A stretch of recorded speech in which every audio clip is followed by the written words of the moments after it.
Chat room. Chat room, it is here. 8 years.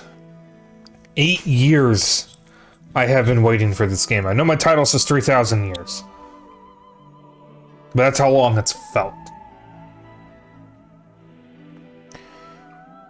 In the 8 years since this game was announced, I believe summer of 2017, we have had Elden Ring, Bayonetta 3, Hollow Knight Silk Song, the rumored Paper Mario Thousand Year Door remake, Hello Kitty's Island Adventure, which was a joke for decades. Not even a real game. Never even planned to be real. Until, like, last year. And there was something else I was going to say. Isn't there, like, another long-delayed game that came out or something? Xbox crashed and burned? Pretty much, yeah. There was that, too. Sony went an entire year without releasing a single game that one of their studios developed. And to my knowledge, they still haven't released a game this year that one of their studios developed. Well, I guess there was MLB The Show, but nobody counts that. In fact, Sony even licensed out Patapon and Hot Shots Golf to Namco to port to Switch and PC. So in the 8 years since this has happened, we have also seen Microsoft games on Switch and then later PlayStation, and then PlayStation games on Nintendo or Switch and Xbox. Meaning, the Nintendo Switch, and by extension the Switch 2, is the only console on the planet, well, only consoles, that have games from all 3 console manufacturers on it. Sony, Microsoft, and Nintendo.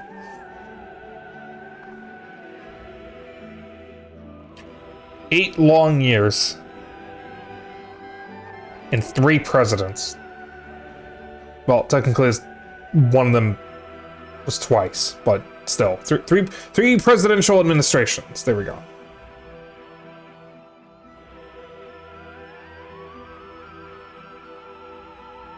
So, I have not watched any gameplay of this since it is released. I have not listened to any music.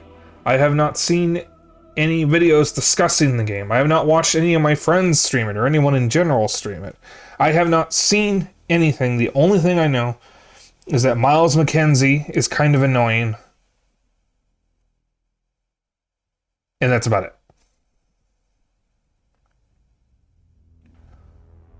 Nintendo won the console wars and we had everyone who had ever owned another company's console executed just as it should be. So you say that, but yet I'm still alive. Because I have other companies' consoles. Also, hi Lizman, sorry if I forgot to say that. Yeah, I'm reserving judgment on Miles McKenzie because I think people were just exaggerating or being hyperbolic. I do know that some people were complaining about how this game doesn't feel like Metroid because you're not isolated. But here's the thing. The main complaint with that is that Samus has human companions and that she's not alone. However, she had human companions with her in Prime 3 and Other M. And while Other M is not a good Metroid game, the fact that other humans were there was not the problem. The problem was the English script butchered the Japanese script and added in a few things that weren't even present there, and the poor characterization of Samus, and also the plot just retreads Fusion. But even despite that, she had help from other characters in Fusion, Dread, Prime 2, and technically, she's not entirely alone in Hunters, but all the people that are there are both hostile to her and each other. But she still wasn't alone, technically. In fact, the only Metroid games where Samus has no outside help whatsoever are Prime 1, Metroid 1, and Metroid 2. And Super Metroid. So I'm ignoring the animals entirely, because whether they're sentient is a little dubious. But in Dread, she had Adam, even though for most of the game Adam is actually Ravenbeak. And for Fusion, she had Adam, the same computer Adam in Dread. In Other M, she had Anthony, Adam, the real Adam, and the other troopers. In Prime 3, there was the Federation General or whatever, there was the other troopers, there were the Aurora units, and there were the other hunters who eventually went berserk. And in Prime 2, she had the Soul Lunamoth, or whatever they were called, that had not gone into stasis. I don't know if she was the last of her people, or if she was just the only one that was still conscious. Luminoth, that's what it was. Federation Force doesn't count, because that's not really a Samus game. I've also heard it's actually not as bad as everyone says it is. But it's not a Samus game and it's not a Prime game. Even though it has Prime in its head. And then Hunters is the other Hunters like Silex. Admiral Cubberdane. Is that his name? His name was Cubber? I hate that name. But yeah, there was him. Because he's there. I don't remember if he lives or dies because I've only played Prime 3 once. I have played Prime 1 multiple times. In fact, when Prime Remastered came out, I played through it to completion 4 times in the same year. And I played Prime 2 at least 2 or 3 times. But I've only played Prime 3 once. I believe you, so. Maybe he actually does have a different name, but Casterdane, okay. He doesn't die, alright. Yeah, I need to play Prime 3 again. I'm thinking this Metroid Mania, next May, I will probably do the Prime Wii trilogy. Because originally, when I was going to replay the Prime trilogy, my plan was to replay the Prime trilogy on Wii. Okay, there's a slight problem with that. So when I originally said I was going to do this, the reason why I wanted to do the Wii trilogy was because Xeno had found a hacked save file that includes the maximum amount of friend vouchers you need in order to unlock everything. Because with the Online Dead, you can't actually unlock everything anymore. Which ended up wiping our save files, so we would have to replay the game in order to use them. But that's on... Wait, Xeno, is that on the Wii U? Is that,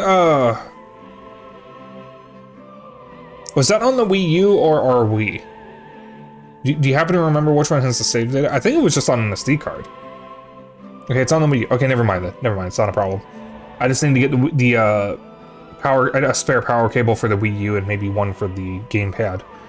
And then I can stream Wii U games. Of course, Xeno actually needs to put a battery in the Wii U gamepad first, otherwise I can't get into the settings. Because if I need to get into the settings for every reason, I can't use the gamepad. And Nintendo, in their brilliance, only put half the screen on the TV.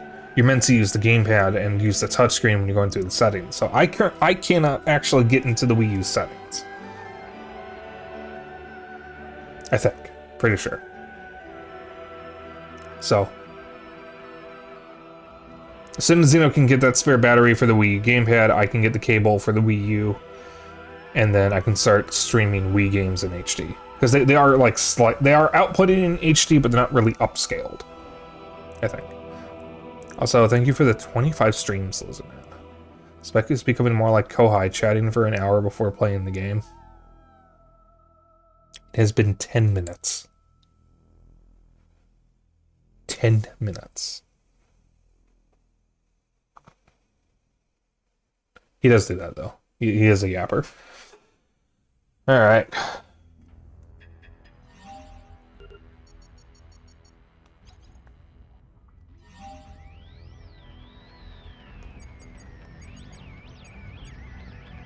I'm just gonna leave it alone. Alright, chat. Chat, you ready?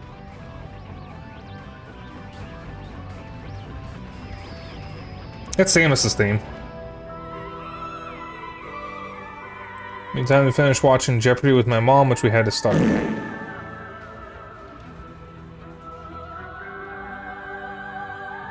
Don't fart in here. Define ready. I'm pressing the button now. I'm pressing this button now. Combat difficulties, reduce save stations, restore both energy and ammo. Default difficulty level save stations, restore both energy and ammo.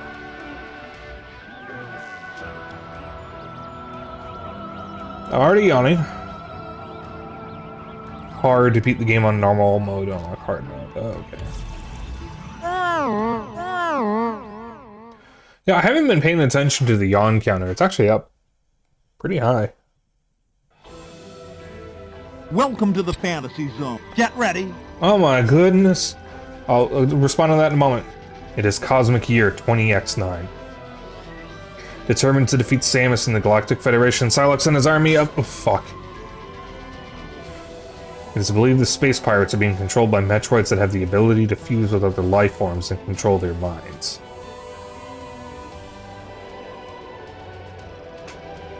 Now, on planet Tenamar in the Desolate system, another Federation research facility is being attacked. Galactic Federation HQ received a distress call and dispatched Samus, who was on a reconnaissance mission nearby. Yeah, thanks, pal. But no, really, thank you. Thank you for always supporting me. Wasn't that bald guy? Excuse me? Excuse you? Chat, I might actually redesign my model to have hair. Or character to have hair. I just don't know yet. Spoonie is currently tied up with a project that they are working on from a friend for an adult furry game.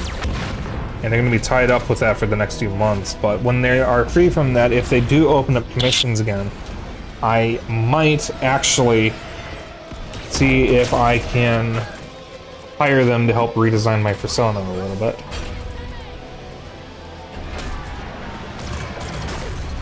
Mostly, I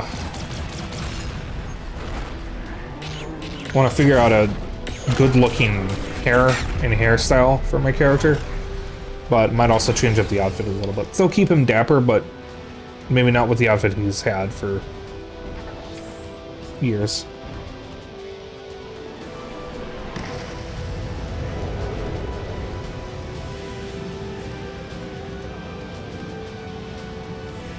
Give him a gun.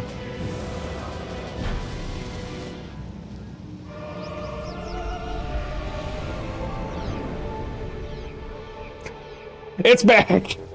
They did it again! They didn't do it in Prime 3!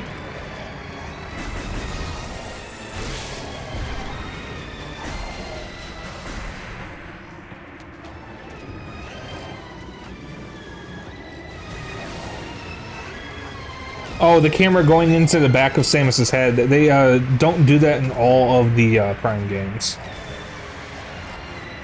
When it goes from the back of her head into first person, they don't do that in Prime 3, I think.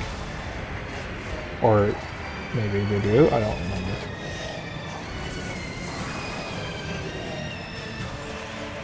Oh, we got Spring Ball.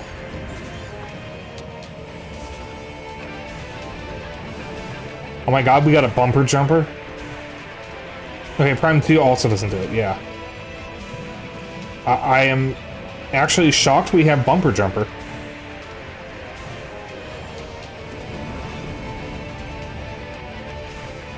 I can jump with left with the L button.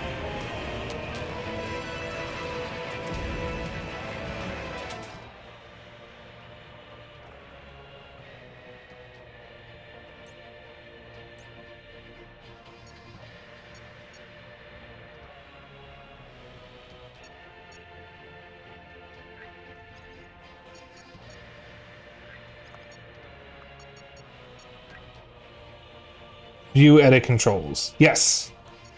Yes, it does.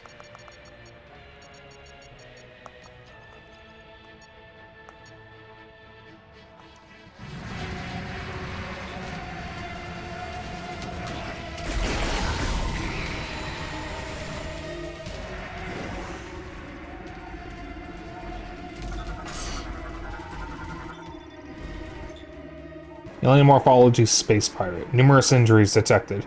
Result in internal organ failure and biofluid hemorrhage has reduced combat ability by 70%. Vitals severely deteriorated.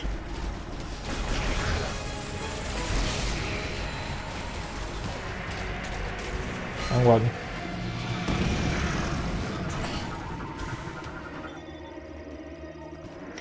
Alien morphology space pirate. Ruthless, brutal, and bellicose intergalactic marauder. This is one example of the diverse alien lifeforms that make up the space pirates.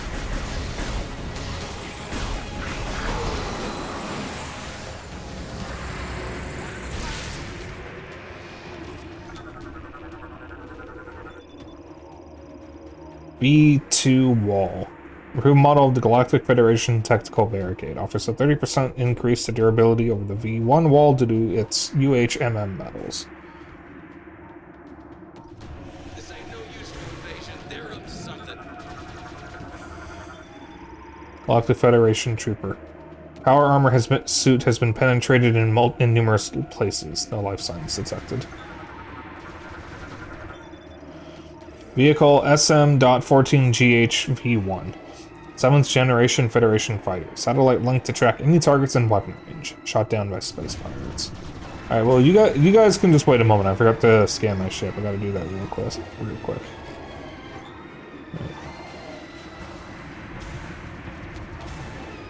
Oh, and of course, it's not even here.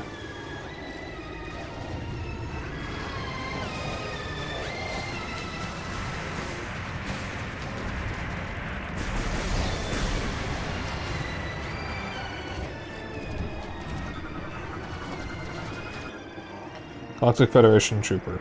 Standard Galactic Federation military personnel.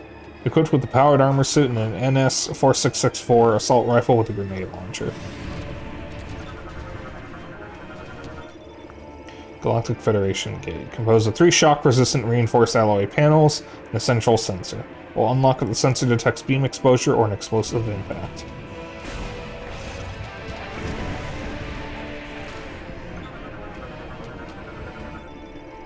Facility confirmation monitor.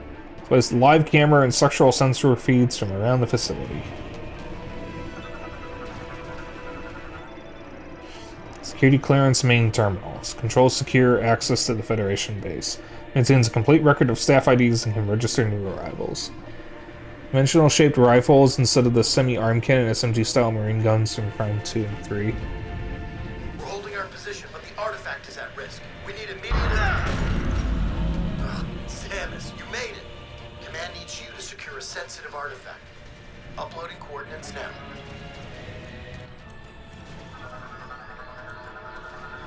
Scan sound. Scan the door and head through. Area map acquired. Map for this area has been downloaded. Press minus to view the map screen.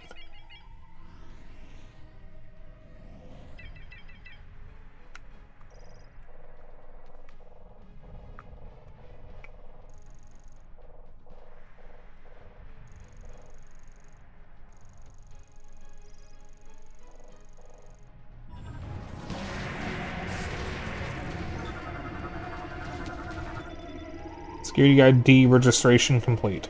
Bounty Hunter Samus Aran. Full access to Federation base facilities granted. We'll hold position here. Go get him, Samus.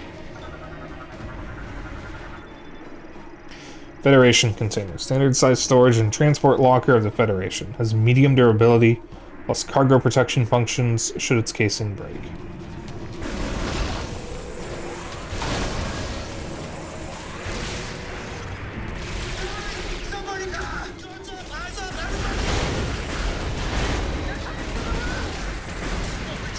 I think a space pirate just crushed one of his friends.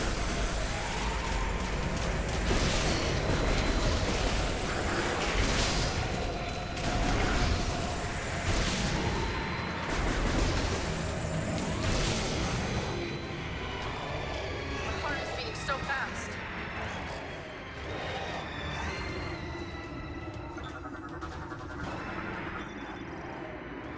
Energy, small, restores 10 points of energy.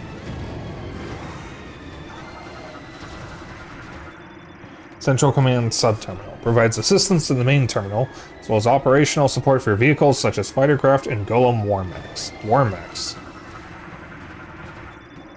Central Command Terminal. Connected directly to Galactic Federation HQ, can control devices and systems throughout the facility, and is used to issue orders to Federation troopers. UTO Research Center Confirmation Monitor. Shows live camera and sensor feeds from several tactically critical areas throughout the facility, used for assessing combat situations. Terminal's internal circuitry damaged, non-functional. Monitors have sustained critical damage. The displays are broken and no longer function. Vehicle, RogueSpyke. Cone-shaped chassis and thrusters enable direct insertion into fortified positions, while landing impacts are mitigated via energy conversion upon opening. Multi-monitoring displays. Shows aggregated data from several systems across 6 screens. Randomly selects key findings to display. Large Federation container. Larger sizes of the standard container, usually used for storing and transporting supplies, range similar to standard. UTO Research Center Confirmation Monitors. Shows an assessment of the laboratory structural stability. Damage to facility is currently at 15%. Well, it's not that much. That's fine. Air Defense Monitoring System Terminal. Linked to a satellite above the facility that monitors aerial threats. Collected data appears on the display.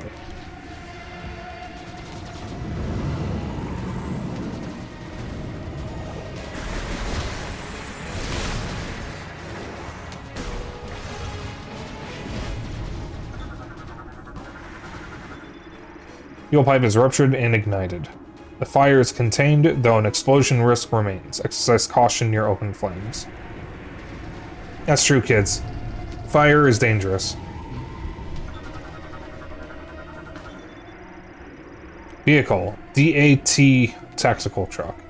Armored all-terrain 6-wheel vehicle. Used to transport assets such as military personnel, ammunition, and parts for repair.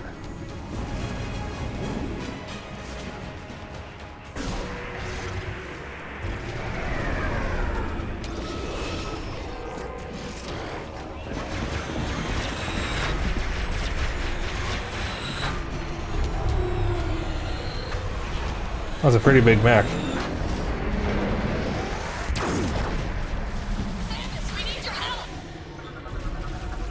I'm gonna scan first. Galactic Federation Heavyweight Class Golem Mech. MK-99 Bipedal Manned War Mech. Right arm loadout includes a charged particle cannon with a max output due to a frigate's main battery.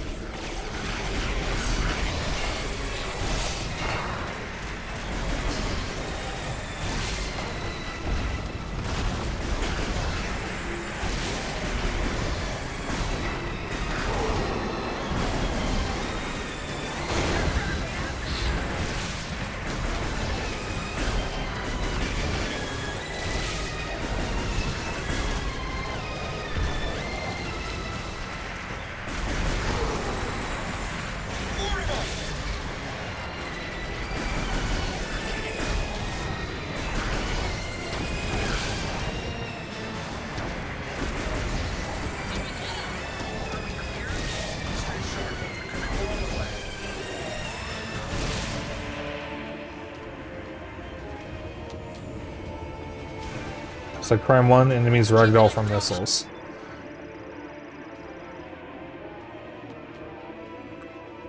But I already... This is a nice place for an ambush. We're sitting ducks. We need orders.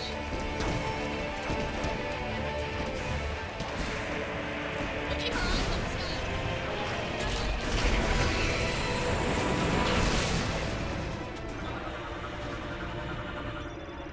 Vehicle, 565 PH Hellfire. Light combat and transport fighters for deploying dive spikes. Hull torn apart due to an impact caused by Federation forces.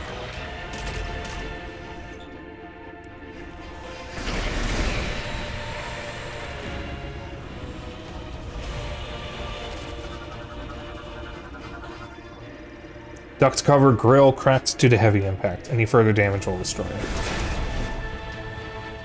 Ambush! Alpha Squad, heads up! Pirates are attempting breach on your position.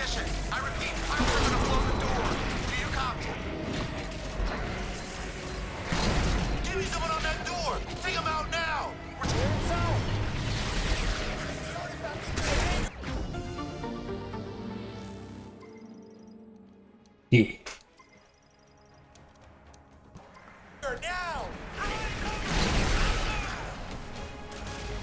What's up, bitches? Friendly, check your fire.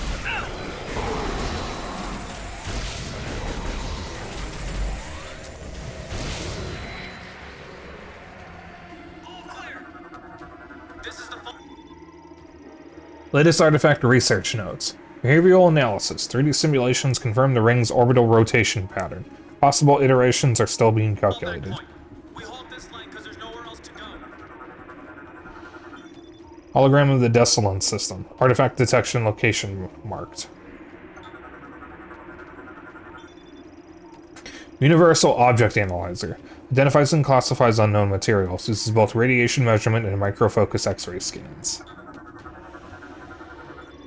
Force 2918 cooling device terminal. Regulates the cooling systems of the Force 2918 quantum computer.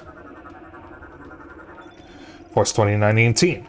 Quantum computer based on Talvanian technology. It's part of the Federation analyzer device.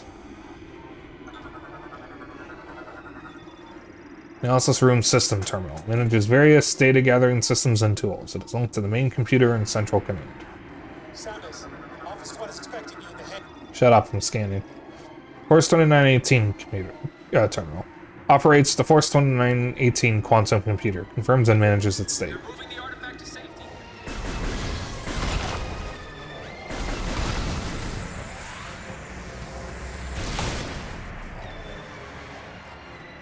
Go on through, Samus. We'll watch your 6. I can talk to these guys? Oh, that's cool.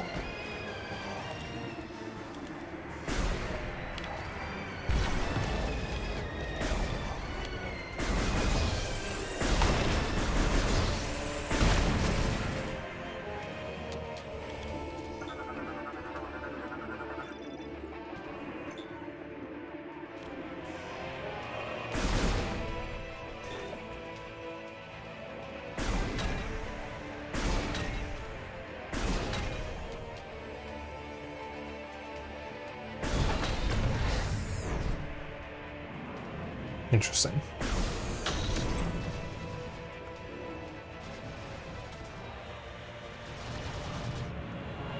Okay, interesting. You recenter with the right stick.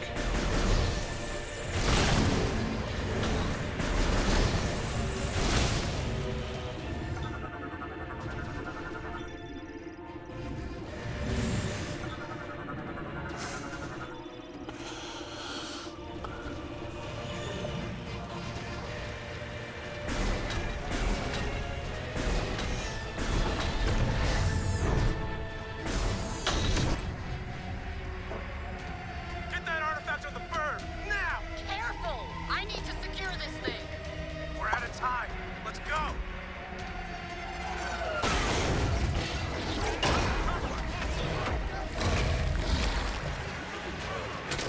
Protect the artifact! Get down!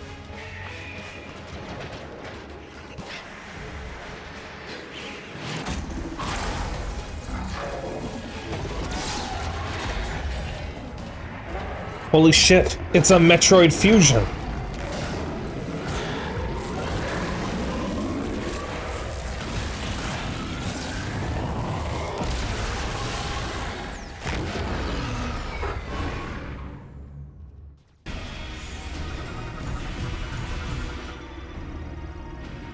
Alien morphology, Aberrax. Large officer in the Space Pirate Army. Metroid fusion has resulted in the loss of free will and the formation of beam projection lenses on its chest. Metabolic energy surges become uncontrollable when all lenses have been destroyed. This causes recurring energy releases directly from its core via the orifice in its abdomen until the lenses regenerate.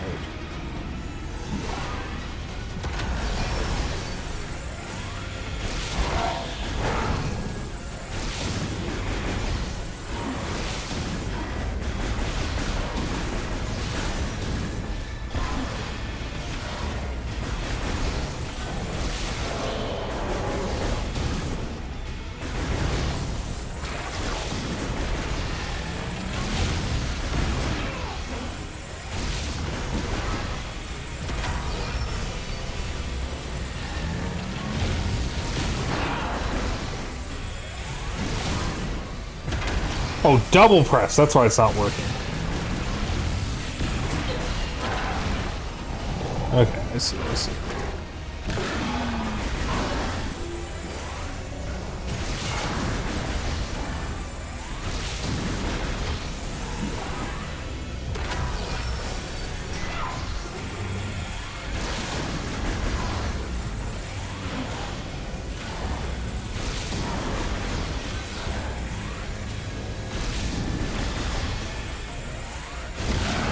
It was a little hard to hit.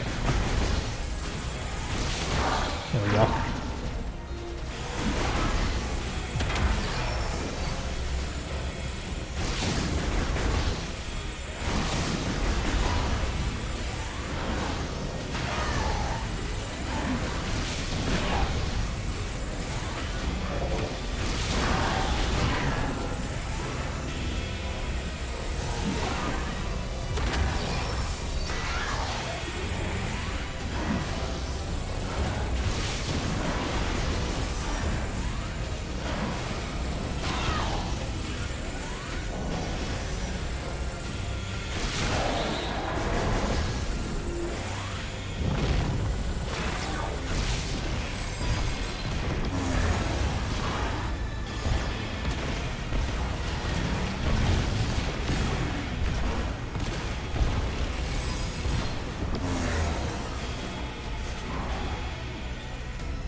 Got him. Alright.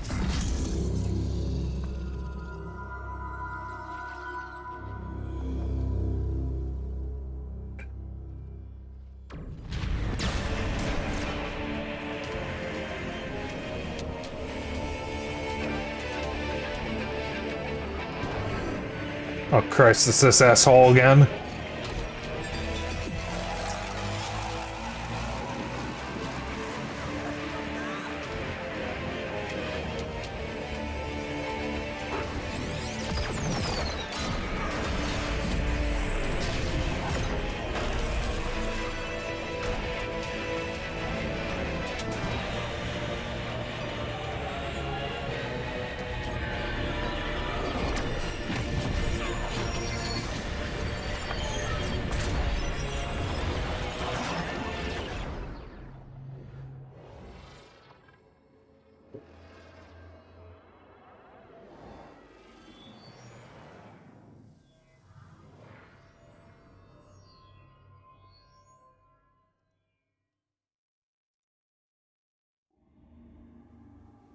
I need to finish Hunters. Something to play when I'm done with Hollow Knight, maybe. So when I'm done with Hollow Knight, I'm going back to, excuse me. What was it? Yakuza 7.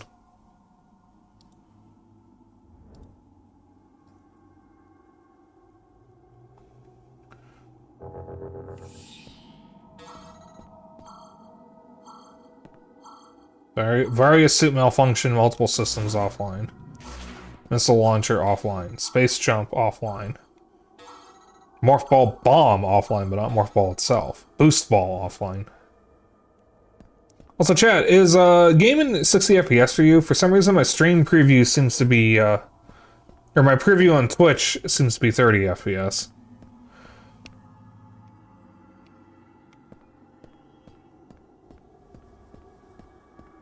I think it's 60 in OBS?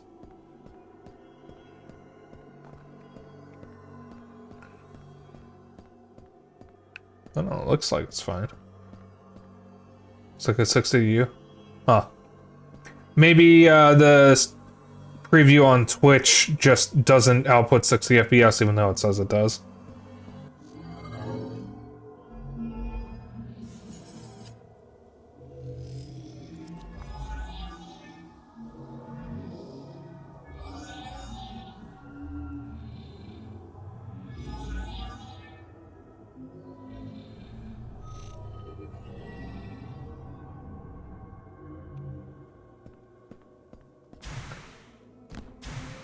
Desert. Let me look around real quick.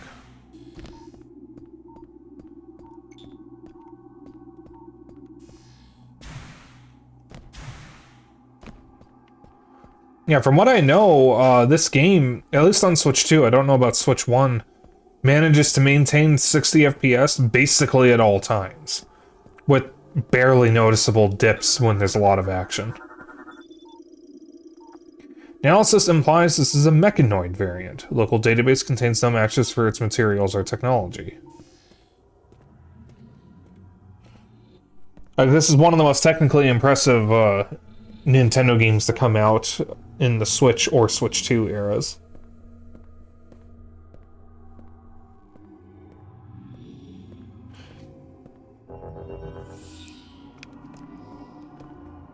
Yeah, I said it's a quality mode because I thought 120 FPS was overkill, and this monitor can't even do 120 FPS. Technology used to construct this device cannot be identified. Local database contains no matches.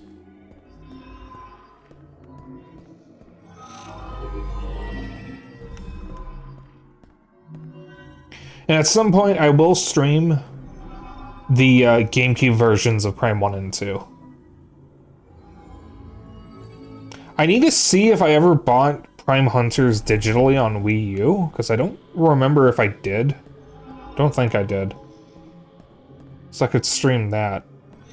If I don't, then it's whatever. I'll just play it off stream. And then I'll just... When I do that, I'll see if I can find a decent enough playthrough on YouTube or something so you guys can play that, or watch that. Analysis implies this is a slot for storing a mechanoid. Local database contains no matches. Primal Hunters has like really good multiplayer though.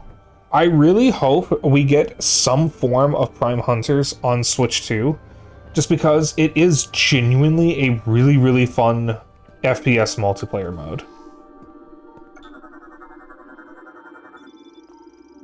Android created for using an unknown technology. Local database contains no matches. No energy signals detected. Android created using an unknown technology. Local database contains no matches. Analysis implies that it's outside of its default configuration.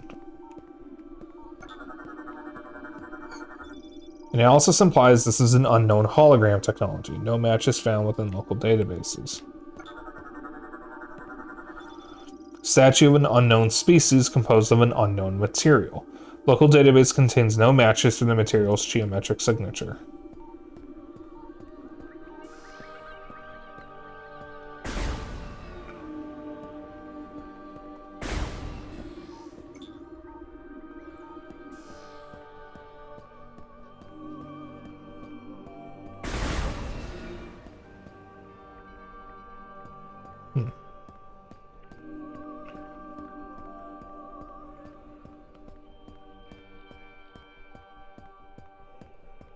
Gotta say, this does look gorgeous.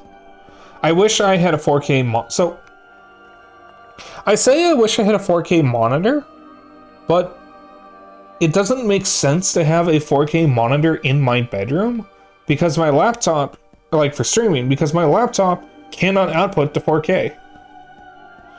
My old laptop could,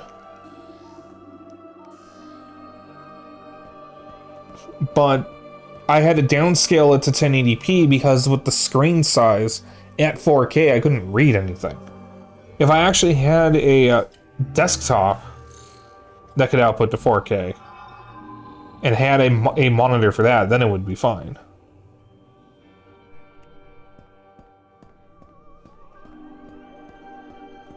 That was one of the problems I had with my old laptop, though, and having to downscale it into 20 or 1080p actually fucked up a bunch of apps.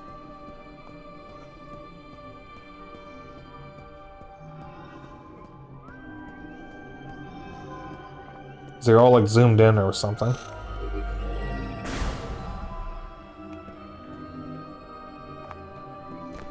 I'm good.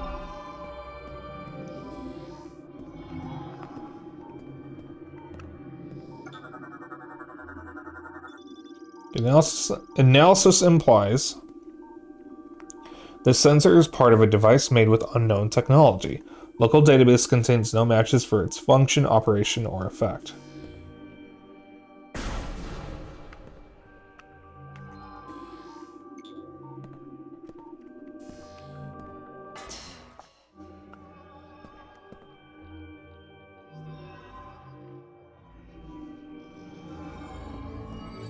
Huh, actually took damage from that, I think.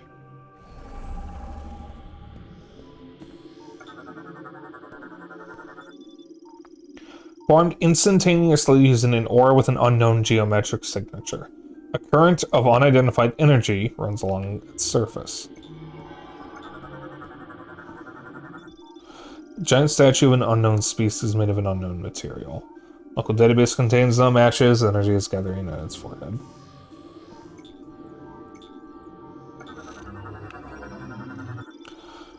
Local database contains no matches for the device's material and technology. Energy signals detected coming from the central section.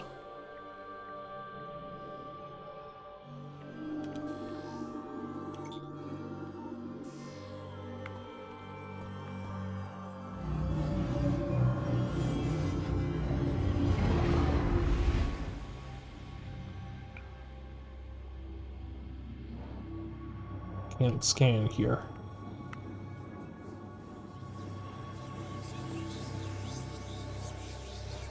Forearms.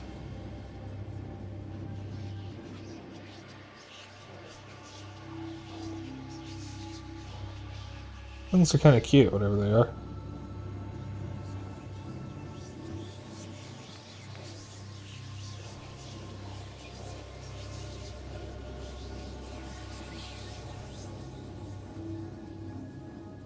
Wonder how much fan art there is going to be of these guys.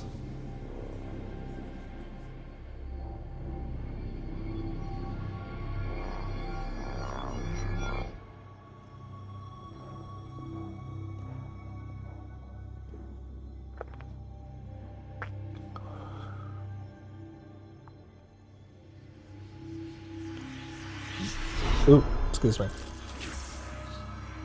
Sorry, I have a sparkling water here.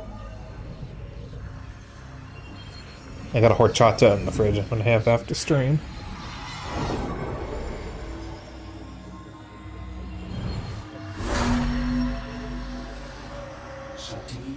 Chosen one. Our savior. We give you this.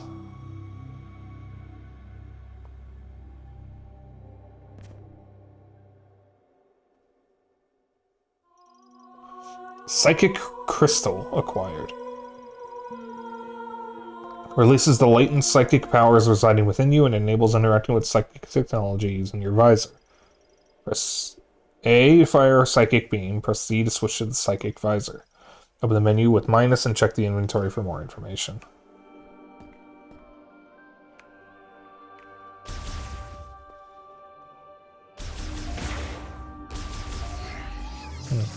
The shots are purple now.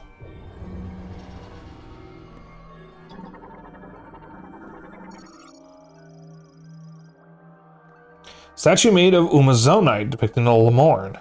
Its forehead has a crystal design. Subject identified as a priest able to manipulate psychic energy. Lemorn teleporter connects Chrono Tower to an alternate dimension containing the Lemorn Holy Ground. Activated by the linked Lemorn statue. Statue made of Umazonite, depicting the Lamorn. It will activate if the Chosen One meets its gaze while standing on the teleporter. Its energy has been claimed.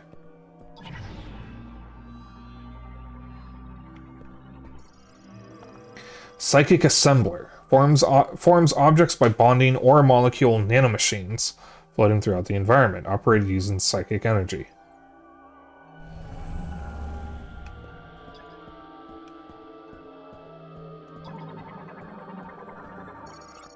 Chrono Tower Gate. Disassembles and reassembles in response to psychic energy. Its front and back sides both react, however there is a one-way version as well.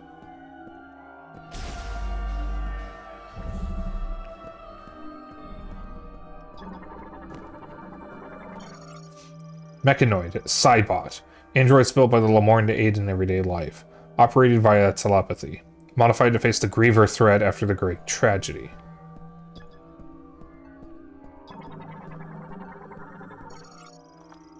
Mechanoid, Cybot, currently set to inactive mode. No energy signals detected.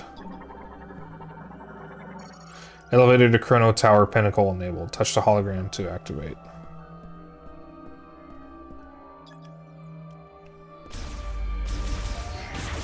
Interesting, the beam changed when I interacted with that. Chrono Tower Elevator. Use the psychic energy from Chrono Tower to ascend and descend. Operated by touching the hologram.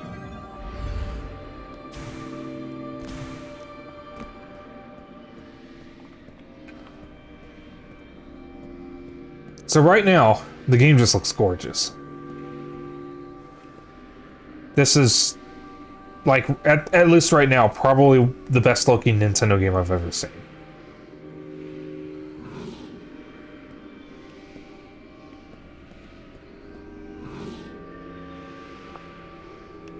And we haven't even gotten to the meat of the game.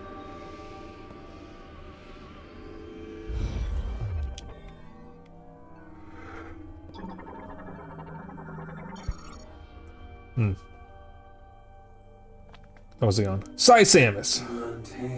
Welcome. I am Chatayant Voloon, the last surviving priest of the Lamorn. You are the chosen one foretold in the ancient prophecy. We, the Lamorn, will cease to exist. However, by preserving our history and knowledge for the future, the Lamorn spirit will keep on living.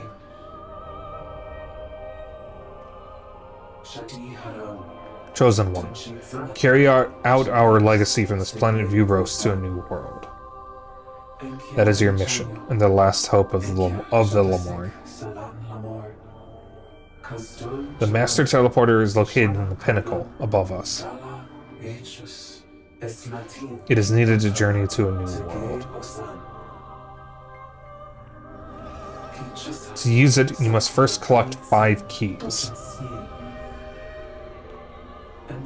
I shall mark the key locations here.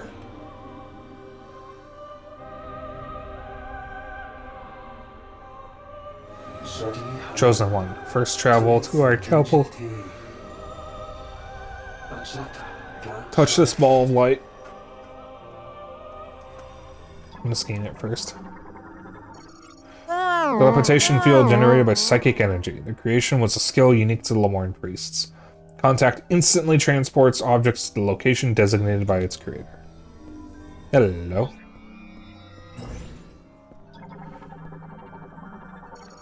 Psychic ball track. Track made of psychic energy suspended in open space. Once it has been materialized, the track can be navigated with a psychic spider ball. Oh, but I don't have that.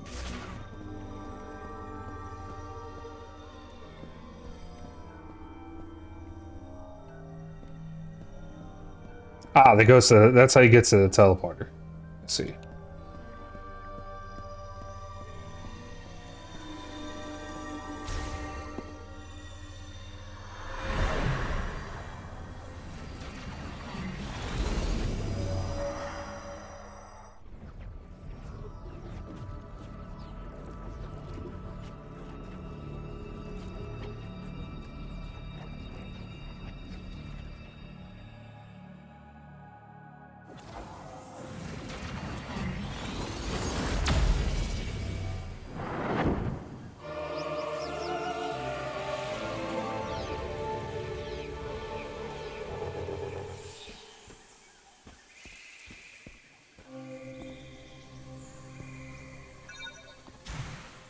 Location and teleporter key confirmed. Open map. Eyes.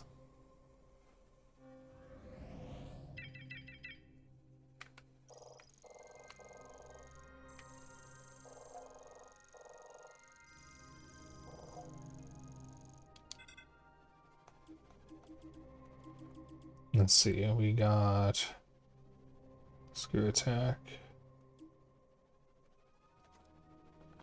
and mark GPS item upgrade.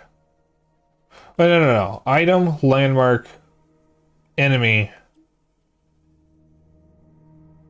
energy tank, missile upgrade, and I don't know what that is.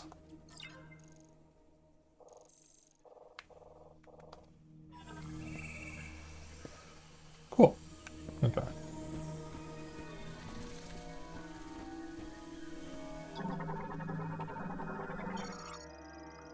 To the Lamorne headed for the Temple of Memory. Gaze deeply, listen carefully, calm your mind, and take the first step here.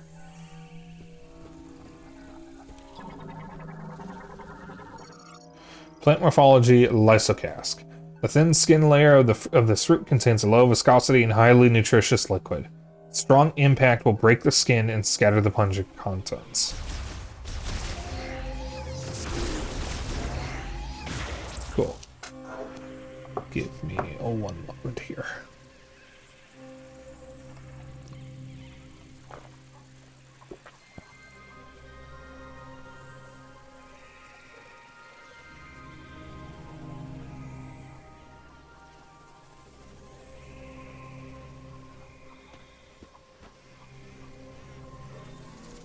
Okay.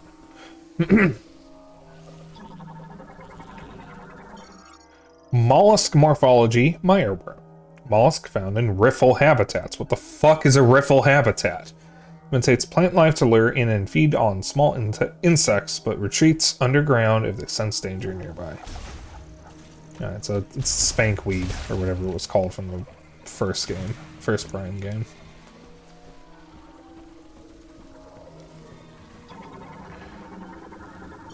Ah! Sicklefly. A dragonfly subspecies with scissor-like jaws and a single compound eye. Travels in swarms and feeds on compost, mold, and fungi.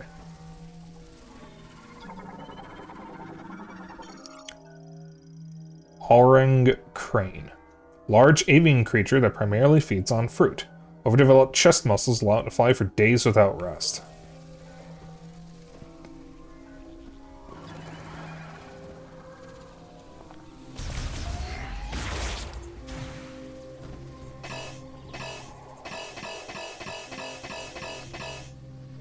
Let me shoot. Oh, Chad, I got gooped.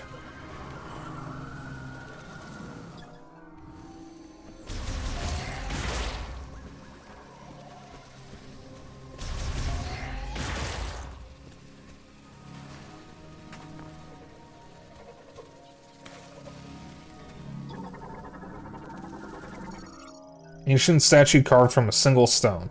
Analysis implies that surface cracks were caused by a strong impact. Item detected within.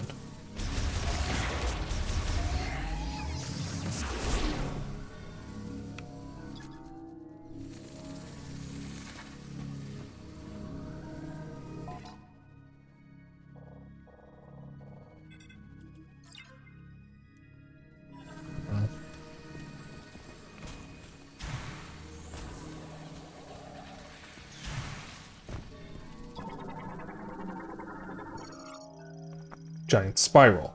Vegetation primarily found in trees and caves. Its leaves extend in a spiral and display a response to any impact stimulation.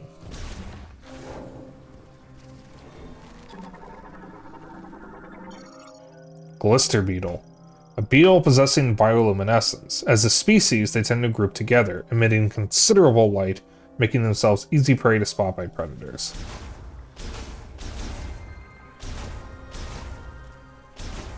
Case in point.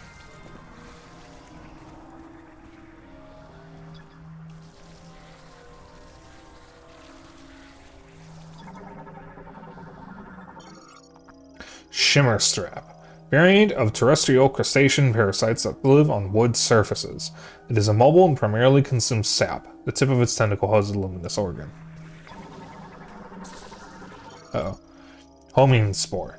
Sporangium of a gas spore. Floats in the air and senses the heat of nearby organisms. If threatened, it will extend its thorns, approach, and then explode.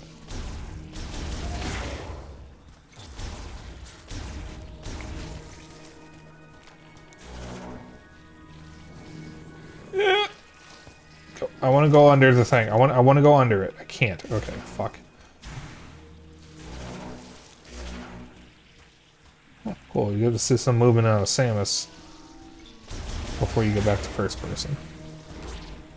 Honestly, going in from first person to third person to first person and vice versa was such a cool thing out of Prime 1. And one of the most disappointing things about Prime 2 and 3 is that they didn't keep that. I didn't realize Prime 2 didn't either. I thought it was just Prime 3.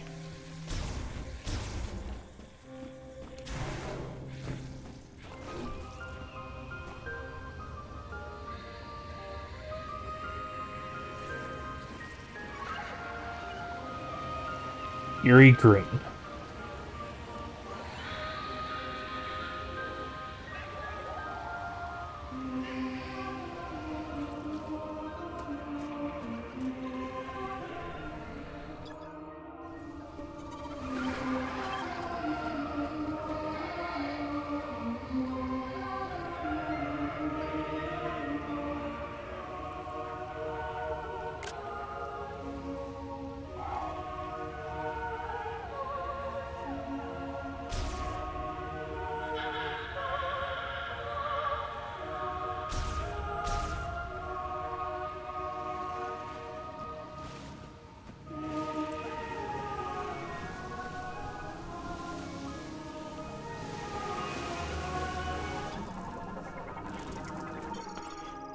Glottogrobber. Carnivorous reptiles that move using wings and powerful legs. They burrow underground to wait for prey, then emerge when they detect vibrations.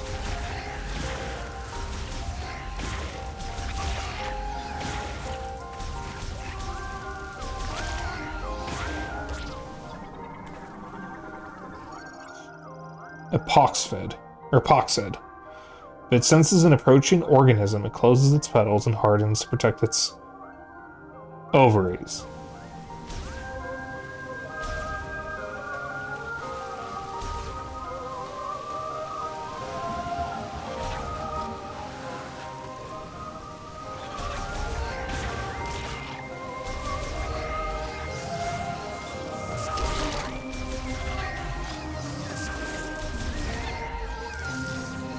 Goddamn, you are ugly.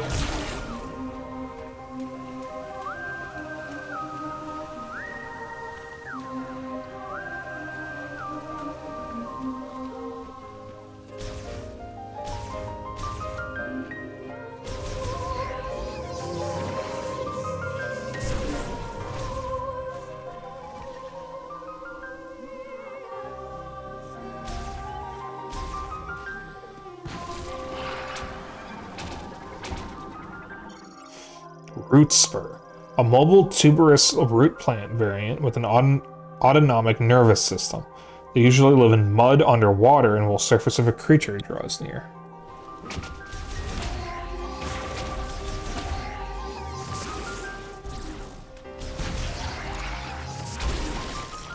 Got him.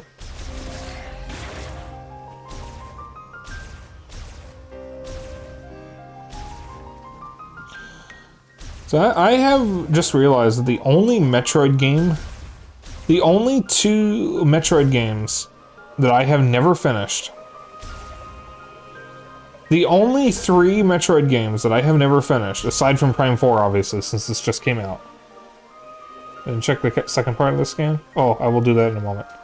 The only three Metroid games that I have never finished are the original version of Metroid 2, Hunters, and Federation Force.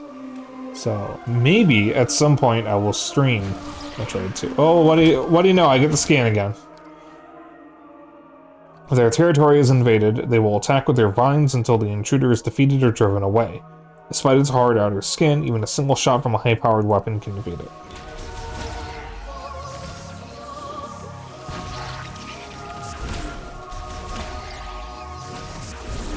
You saying my power cannon thingy isn't high powered?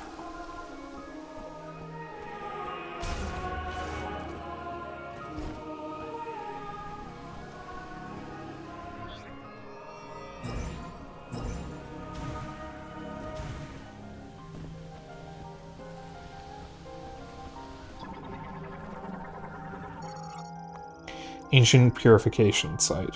Holds spiritual significance to visiting land Lamorne. Structure collapsed due to an earthquake blocking water flow.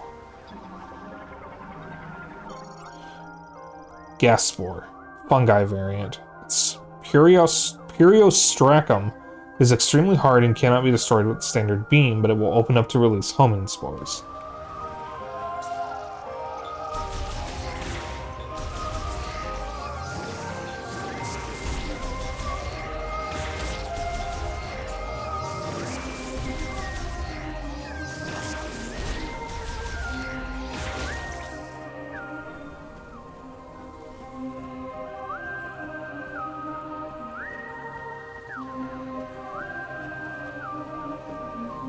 Voila. Ah.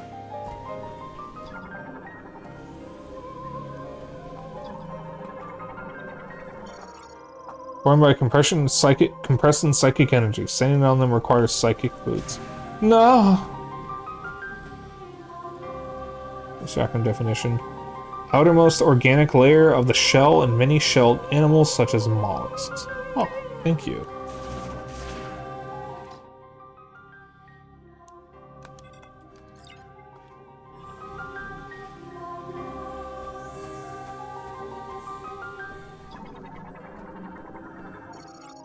Ancient Lamorne sculpture carved from a single stone, with identical dimensions to similar statues. A receptacle for a psychic mote is built into its forehead.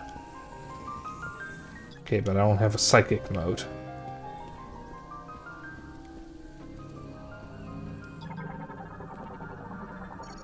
Mote socket. Receptacle takes a psychic mote, a spherical coalescence of psychic energy that acts as a key. Large Lamorne Psychic Lock. Psychic ability seal variant. Unlocked by placing psychic energy mote spheres into the receptacle.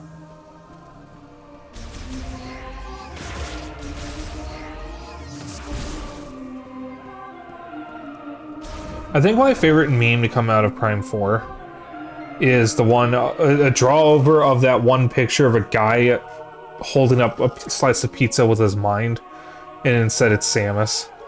I think that's my favorite meme to come out of this.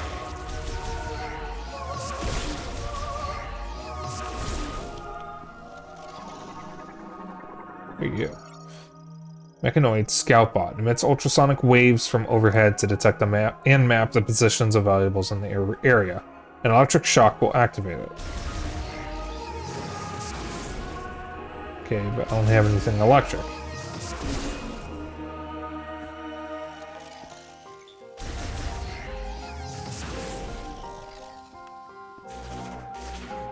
Pressing the wrong button, open the map.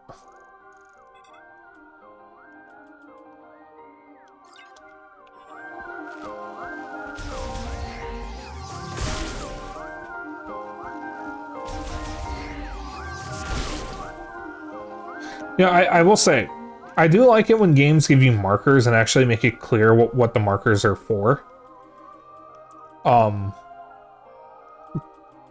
So that way you don't, like, run the risk of deciding on your own what the markers mean and then forgetting about it when you come back to it. Like, this is very clear. I can very easily tell what all these are supposed to be, except whatever this is. This is clearly something I haven't seen yet. But that's one of the problems I'm having with Hollow Knight, is the only indication of what the markers are intended to be used for in Hollow Knight is the description from when you buy them. Which I've already forgotten. I just know that the gold one is obviously for, like, money or whatnot. So I've just been using whichever ones are available. Also, I found out that the map markers in Hollow Knight were added in an update, like one of the DLCs. Which, for the game, was just massive content updates. Wave beam or grapple voltage on? Yeah. Ooh, chat, I'm a little on the hungry side. Bristlewort, carnivorous plant variant covered in a hard shell. When it senses a threat, it will open its shell, angle itself toward its target, and launch thorns. I did not have a very big supper. I just had leftover mac and cheese. Coneberry, male form of a plant that continuously emits pollen. Pollen is uncommonly light, enabling it to float for long durations with very little airflow.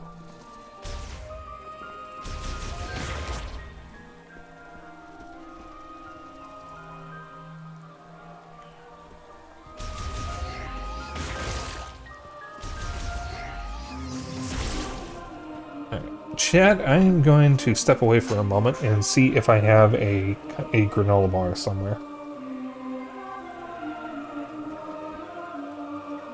Oh, the plus button doesn't do anything. That's interesting. So I will be right back. I'll just be a moment.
Oh, chat. I nearly choked on my own saliva coming back into my room. My ancestors are smiling at me, Imperials. Can you say the same?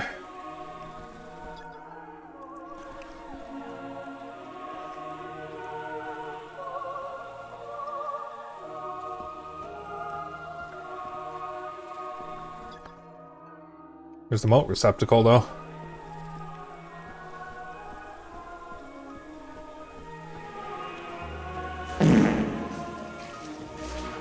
I'm glad you're so concerned about my well-being, Faison. Am I unmuted? Yes, okay. Ow!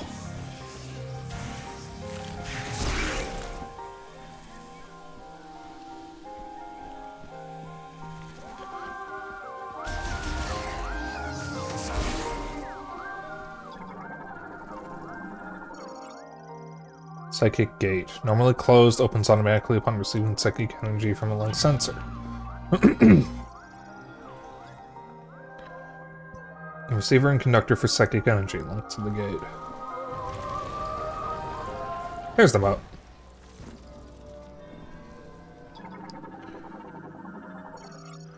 Psychic Glove works in combination with the Psychic Visor, enabling telekinetic control over psychic objects such as motes.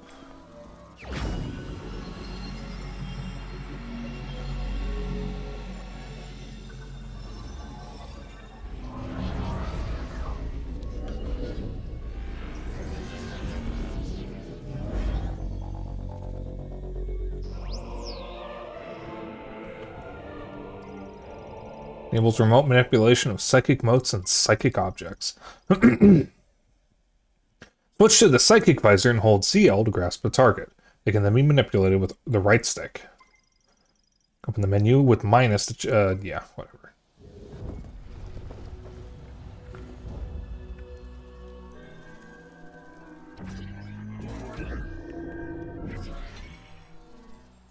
Ho ho! I see. Do do do do.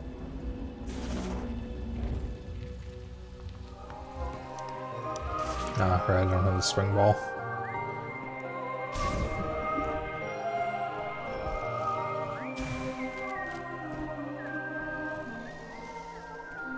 What's up, little guys? They're actually kind of cute.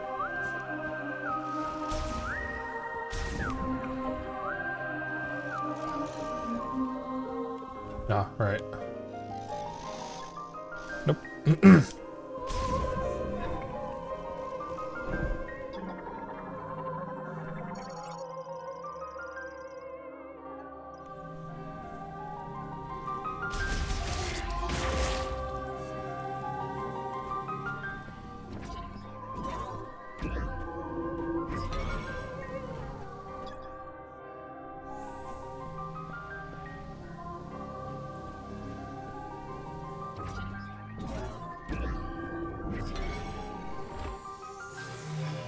Ah, right, the other thing I saw required a, an artifact, a, powerful blast, which I don't have.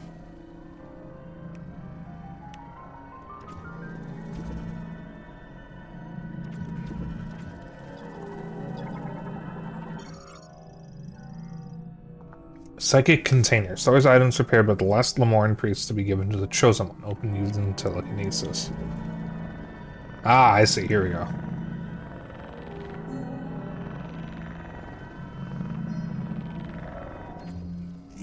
Cool.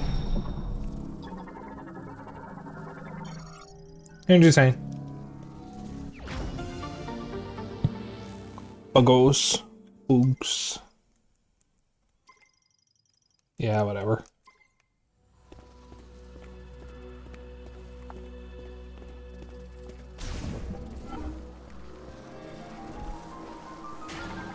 Ow.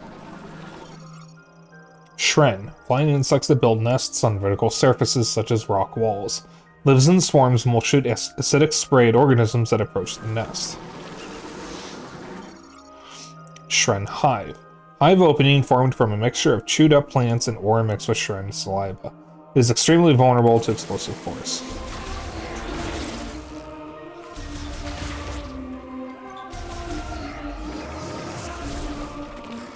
Alright, but I cannot explode it yet.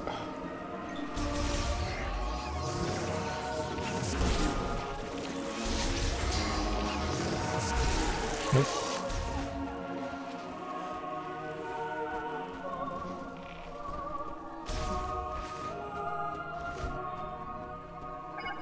Data received. Galactic Federation distress beacon received. Detected. Sinkhole. Yeah, it's not far from me.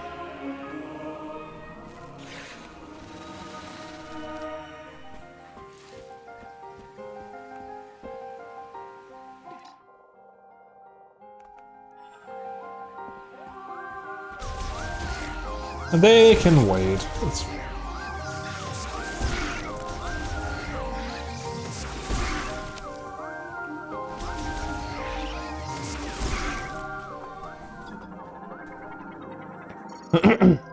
Urose amber. Tree resin fossilized by chemical reaction. Though roughly as firm as rock minerals, can be destroyed with explosive force. Ah, but I do not have explosive force. Alas, I cannot open it.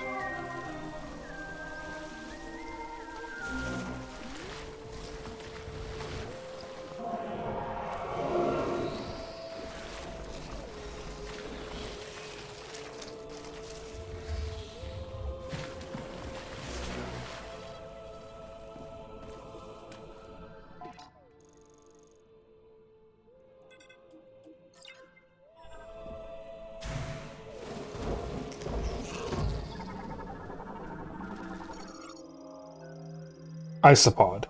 Just an isopod. Provides atop of slick mucus, which they produce. Their diet is primarily glow mold, causing their abdomen and mucus to grow. Or whatever that said. Oh.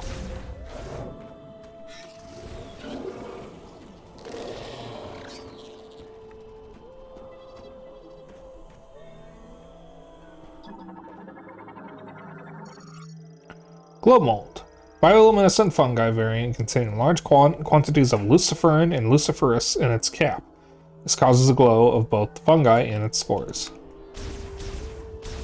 And they're apparently invincible.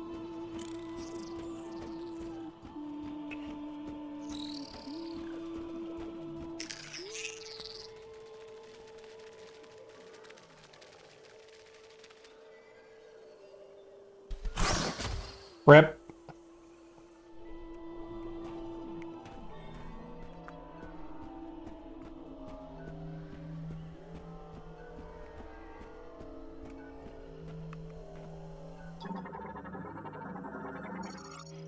Isopod antenna. Life signs diminishing due to severance in body. Aw. Why'd you have to include that? That's so sad.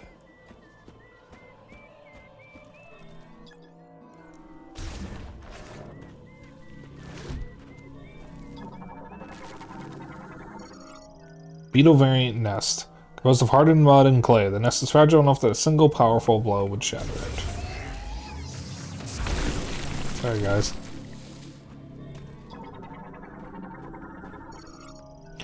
Wall formed of insect webbing. It is extremely elastic and durable and cannot be cleared with standard firearms.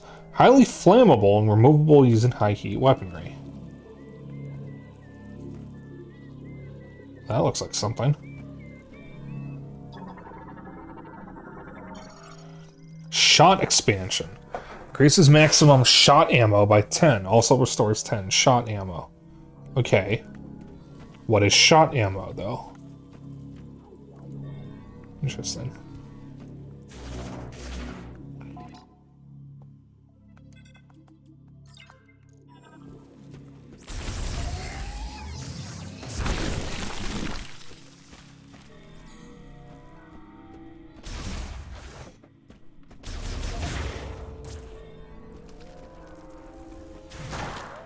Alright, just checking.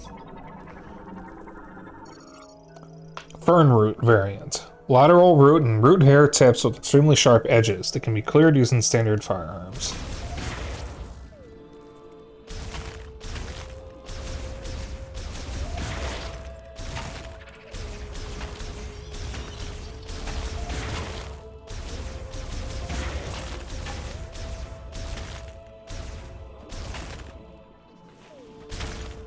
Do I need to break all of them?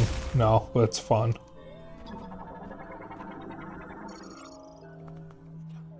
Isopod corpse. All life signs have deceased. Poor little guy. What do you have to? Why did the thing have to impale him on that though? Holy shit.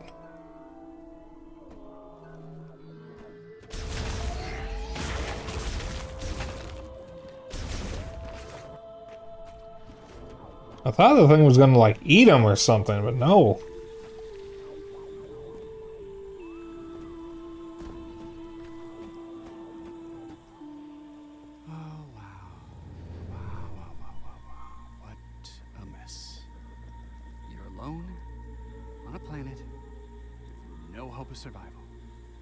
But you're also not sitting next to Phil anymore in that cubicle, so...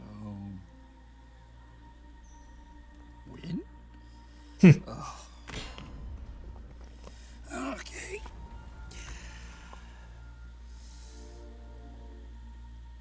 What?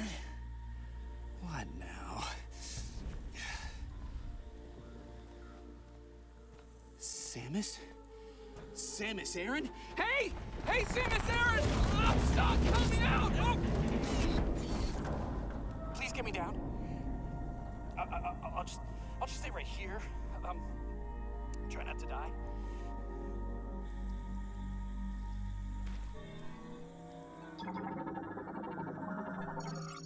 So while in vine growth, it will burst if struck. Galactic Federation Technician. Individual who performs maintenance tasks on electrical equipment. This also includes maintenance of computer-equipped airframes. Galactic Federation Transport X7S. Engine and navigation systems have stopped. Fuselage damaged. There's a detachable cargo door at its rear. Oh! I think it's working. Shoot some more. What was that? Okay, that did not sound friendly.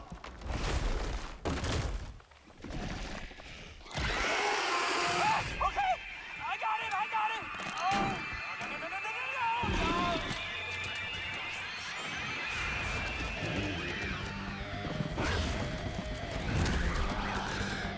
Yeah, I probably would.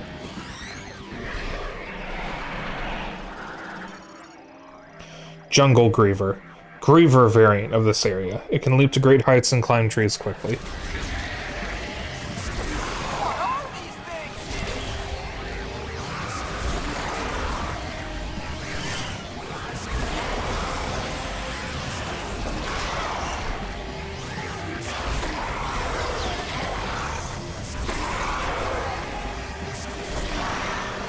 Oh no, there's too many of them.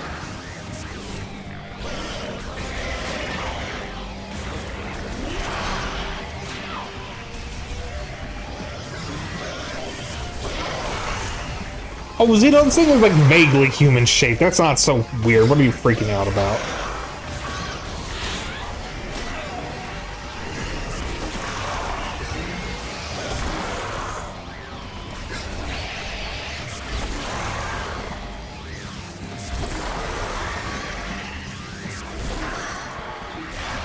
Excuse me, do you mind?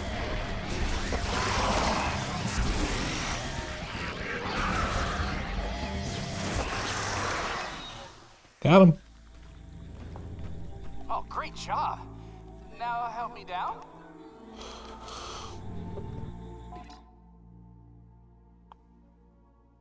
Oh, we've met the things mentioned in the lore earlier.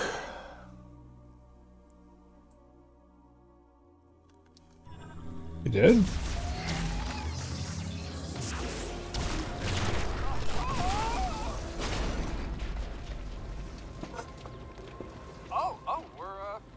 We're good.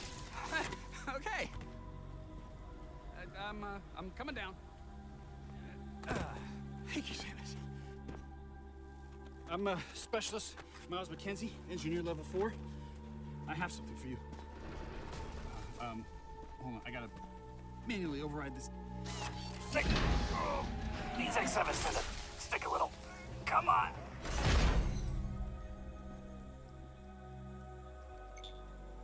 Oh, boy, this is really jammed.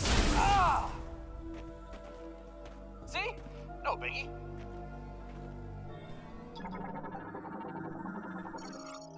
Missile launcher. Skin earlier talked about Gravies. Oh, okay. Well, I mean, I knew that.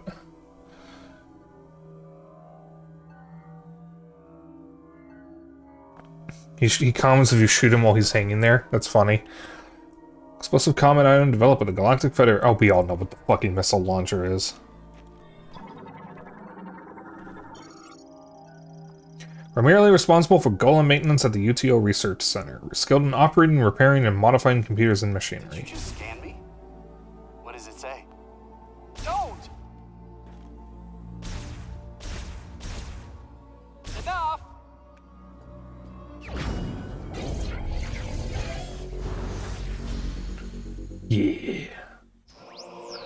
Missile launcher. This launch function has been restored. Press R to launch a missile. Just a little token of my appreciation. If it's okay with you, I'm gonna tag along. So, where to? Might be a good idea to check the map and get our bearings. See ya.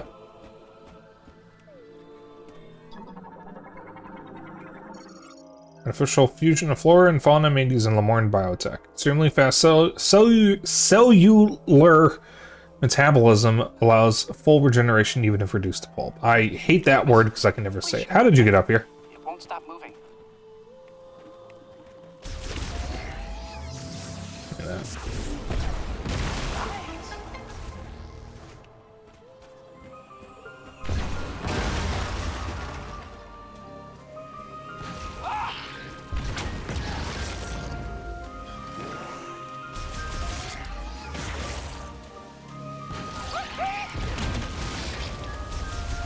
How about we avoid any standing water?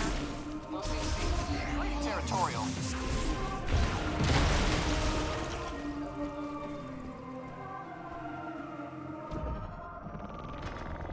Wait, something's happening.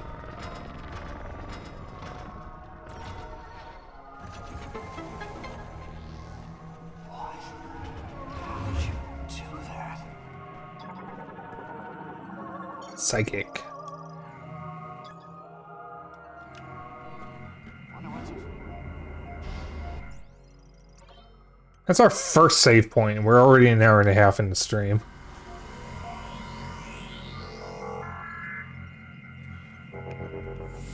this technology? It's not as old as the rest of these ruins.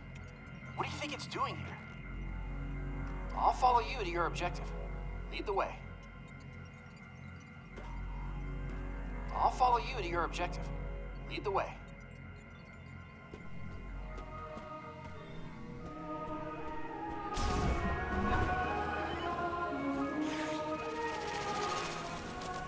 Ah! Everything in this jungle's trying to kill us.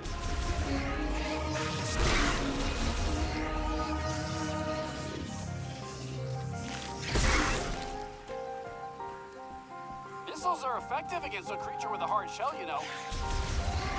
Shout out, please.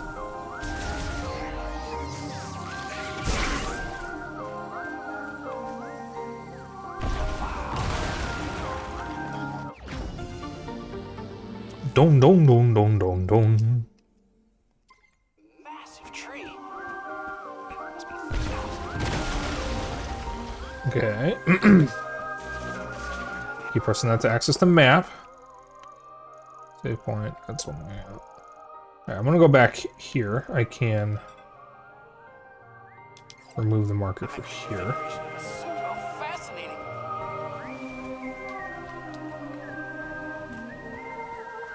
I want to backtrack and see if I can open up that container now that I have missiles. Oh joy, but I can't because I don't have the space jump.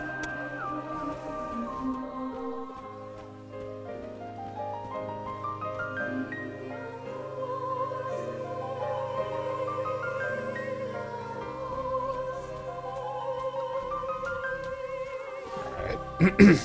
Here you go this way.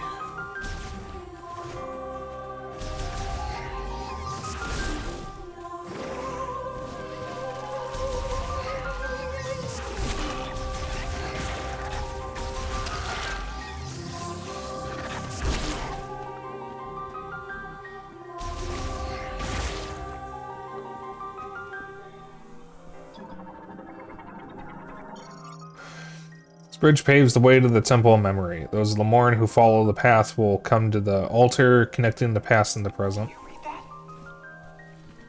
Hey, does that say anything about this place? You know, Miles Mackenzie, his last name reminds me, because his last name is what would commonly be a girl's first name. And I knew someone in high school who was like that, and everybody called him by his last name instead of his first name. I won't say what it is, so it won't dox him, but it's pretty cool. I don't know if people called him that to mock him, but he never complained when I called him that. They really don't want anyone in here. Must be a sacred space.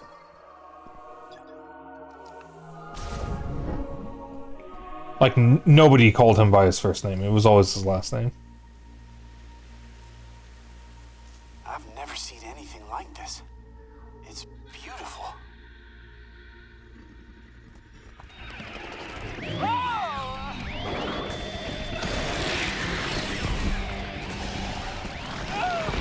I'm just gonna stay out of your way. You let me know when it's clear. Thanks for the help.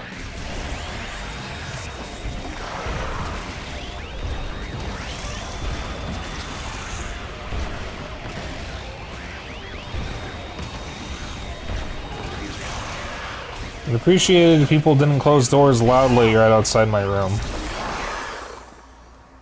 Moving up.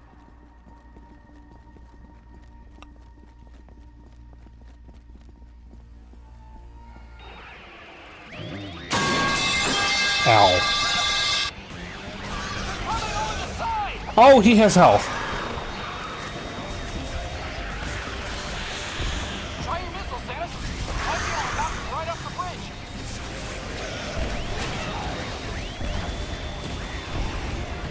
Oh, look at him fly! Nice shot. I'm hurt.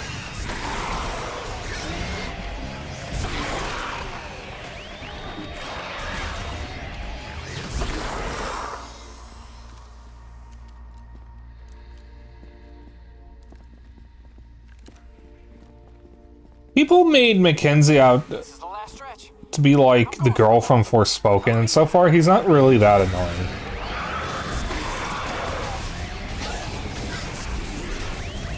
From what I know, he's like the least likable of the, like, from what everyone has said, he's the least likable of all the troopers who help you. He doesn't seem that bad, he just seems like a dork. Yeah, I'm gonna go out on a limb and assume that the people who hate him also think Miss Marvel is cringe, because she's also a dork. Some people are just like that. I wasn't sure we were gonna make it. Thank you, Samus. Well, not going back that way. See the door, Samus. Alright, no. Oh, now we aren't. I'm good. I'm okay.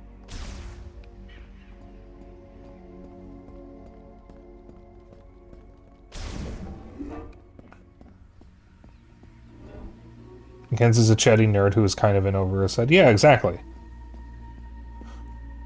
Like, there are... I have definitely dealt with far, far more annoying characters.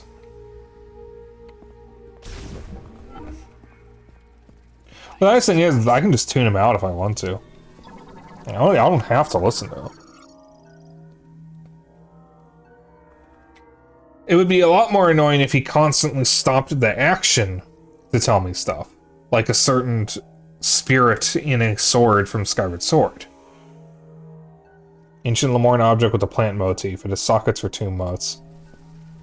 Speaking of, I will eventually stream Skyward Sword, now that I have Joy-Cons I can use. Because that was the main thing stopping me, is I didn't like the Pro Control controls. I do want to stream that, and I definitely want to stream the Switch version because Fi is a lot less annoying. Xeno says Fi did nothing wrong. I disagree. I think Fi is one of the worst Zelda characters. Or at least she was in the original version of Skyward Sword, because most of the time, I would walk into a room, and before I had a chance to look around, she would tell me what to look at and what to do. And sometimes if there was a puzzle, she would tell me the solution before I even had a chance to figure it out.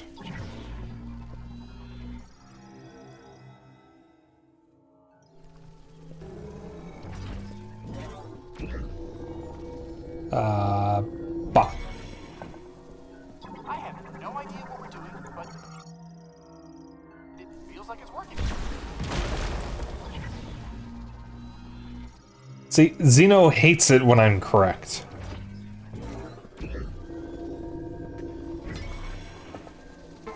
because he can't argue with me, so instead he resorts to violence. Control beam. Generates a charged psychic beam that can be controlled via telepathy. Time slows to a near standstill while the beam is in flight. Gate lock structure built into the Lamorne Shrine. Traces of psychic energy emanate from its center. A psychic lock system that does not use motes. Receives psychic energy from a lock sensor. That one's sealed up tight, huh? Certain characters in Red Dead Redemption 2 who ask you to loot and get supplies, then 5 seconds later start yelling at you for wasting time. Sounds like interactions that could be good if they were, you know, player initiated instead of automatic. Also, slow-mo guided projectile. What is this? Singularity? F-Zero 99 update. The Frozen Tour, Elite Ranking, 3 music mystery courses, and a music player. Oh, cool. I haven't played F-Zero 99 in, like, a year. I don't think I've played F-Zero 99 at all this year. I think I stopped playing last year with the anniversary, shortly after the anniversary update. I like F-Zero 99, but I basically did everything. So I guess I will be playing that in order to get some new stuff. Has anyone else in this stream played or at least heard of Singularity? I think I've heard the name before, and I have no idea what it is. Psychic charge beam shots launched while using the Psychic Visor can now be controlled. Switch to the Psychic Visor, press and hold A to charge, and then release to launch a maneuverable control beam shot. Use the right stick to steer. Okay.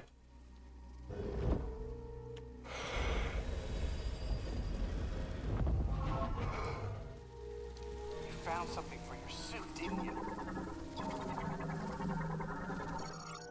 Temperature containing the switch linked to a psychic lock. Psychic energy will trip the switch and open the lock.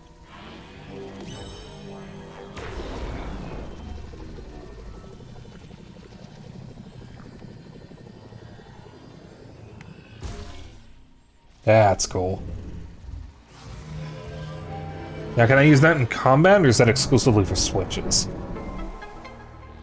Or perhaps switch twos? That door just opened all by itself.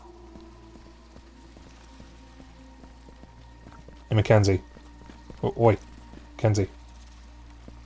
Stop that! He sounded so upset.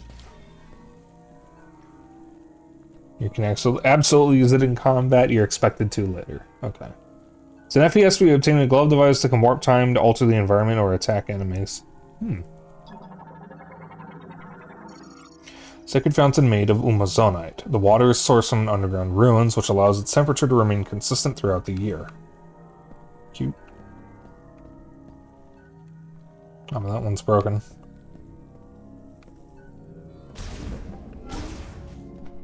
No way. A Mark 99 mech? I'd recognize that frame anywhere. Mark 99 mech, this is Samus Aran. Bounty hunter? You know her. She's famous. You look very familiar. Betsy? What are you doing here? I worked on her back at base. I'll take a few scans. Maybe we can come back here and get her. Poor baby. She's torn apart. If we could find the missing pieces. I feel like that's going to be important Get later. her up and running again. Galactic Federation Heavyweight Class Golem Mech, a bipedal manned Mark 99 war mech, primarily piloted by Federation androids. Several critical components missing or damaged, non-operational. So the minigun Singularity Low-Rise reloads by time rewinding the magazine back to being full. That's funny. That's really funny. I like that.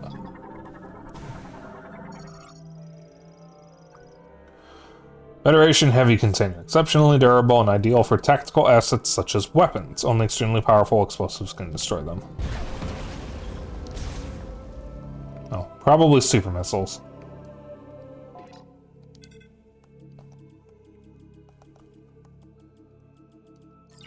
I don't know what that is, but I'll put it there. You know what? I don't know what that is, so I'm not going to use that one. I'll swap that to missile, because I don't know what's in there. But there's probably an item in there.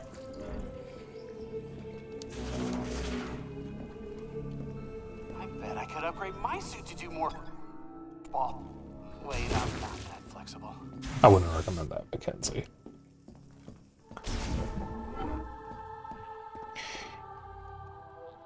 If the Prime 2 scans in about the space pirates or anything to go off of, you don't want to experiment with the morph ball. You want to get it right the first try.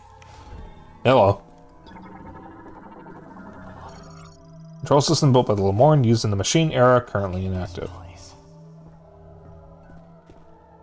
For context, since I never streamed it, so some people here wouldn't be familiar with what happens in that. In Prime 1 and 2, the Space Pirates are trying to reverse engineer the technology that the power suit has, including the beam weapons and various other things, and you can read some logs about them attempting to reverse engineer some of the other abilities, like the Morph Ball, with some often horrific results.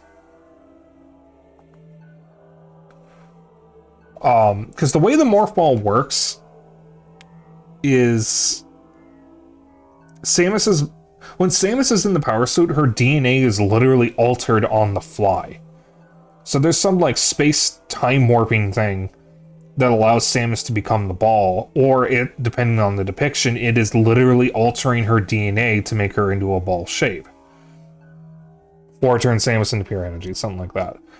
But the Space Pirates don't have that technology, so I don't remember what exactly it says, and I don't remember if it's in Prime 1 or 2, but a pirate who was testing the Space Pirate Morph Ball technology was bent in half and was either paralyzed or instantly killed. I don't remember which. There are some really, really funny lore scans in Prime 1 and 2 about the Space Pirates, where they are depicted as bumbling idiots, and it's one of my favorite things about the first two Prime games, is, in Prime 1, the Space Pirates progressively get more and more terrified that Samus is effortlessly and seamlessly breaking through their defenses, and in Prime 2, they are just constantly killing themselves. Prime 3's Space Pirate stuff is a little less interesting because they progressively just get more and more weird by worshipping Dark Samus.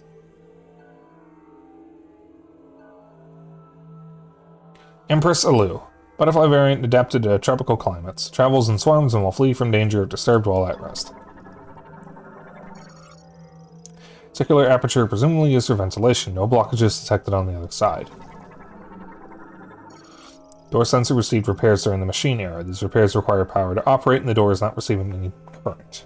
Offline. I want to poke around, but decoding the language will take weeks without a translation key.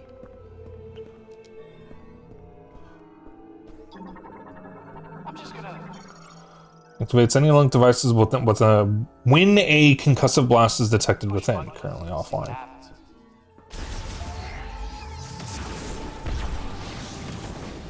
That's probably a Morph Ball bomb. See? The button-pushing strategy always pays off. But I do not know what to do next. So, Samus, you give it a try?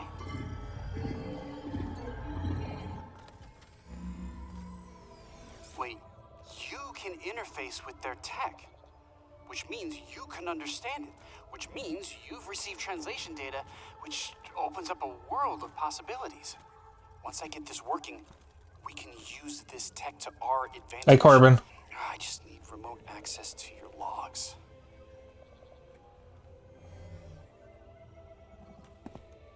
Oh, this data chip. You think it'll work? Wow, that is fascinating. Thank you. We'll put this here. Let's see.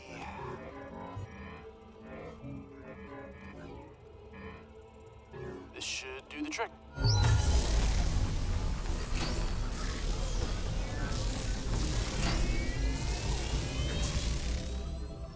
All right, look at that!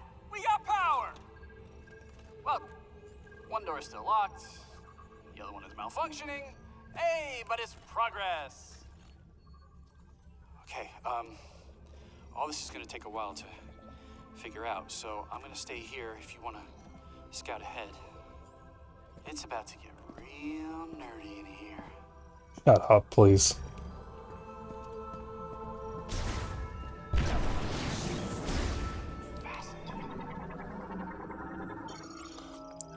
Bomb slot. Okay, I was right.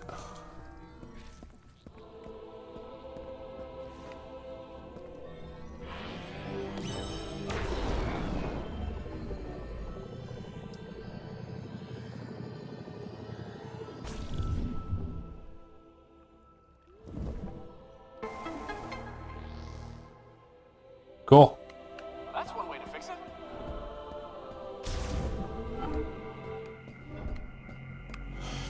Yeah, I don't necessarily know if it's peak yet, because it's still too early.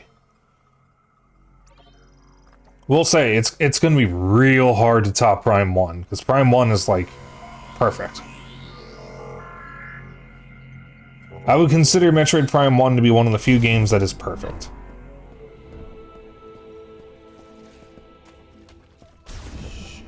Make this easy. Good luck out there, Samus.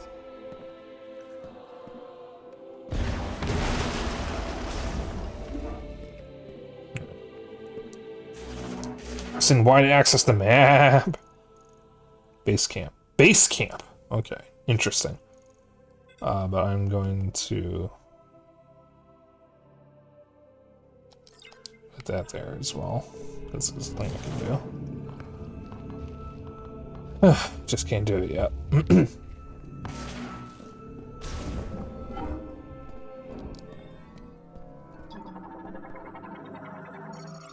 Sculpture of a prominent Lemorn priest. The inscription reads Calvanda.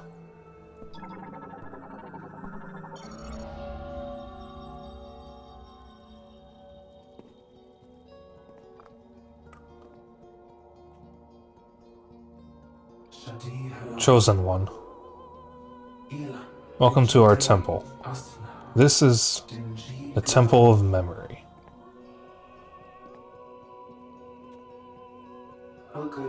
From the beginning, Lemorn priests recorded our history in the sacred tree by offering prayers. Behold.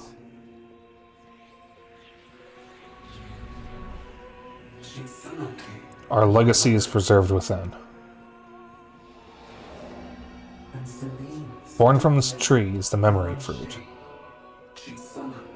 Legacy compiled within the tree will be inherited to the memory fruit. For the memory fruit to grow, you must seek the green energy crystals, which have been scattered throughout the planet. Deposit green energy crystals upon the altar of legacy. We place our faith in you, Chosen One. Please carry the memory fruit to a new world.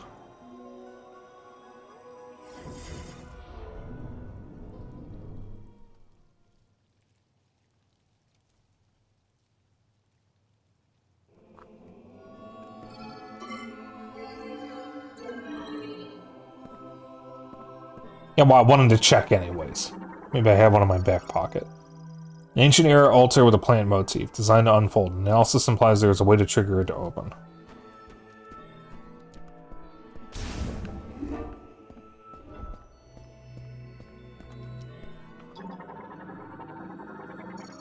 Mission platform for releasing the system's psychic lock. Additional weight will cause it to sink further and reveal targeting objects.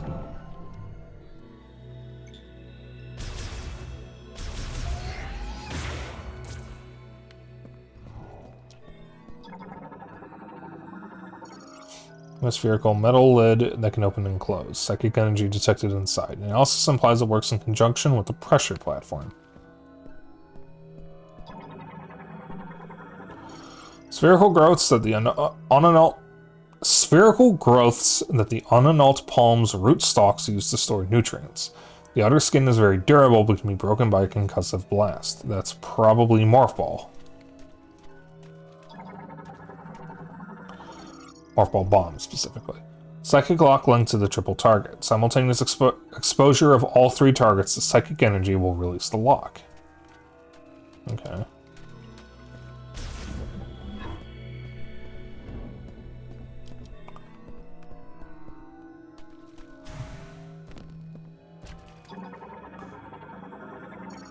Stone sculpture of a common Lemorne priest. The storage at its feet holds motes for making psychic recordings.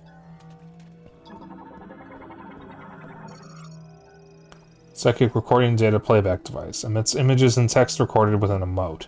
Its signals can be interpreted only by those who have psychic abilities.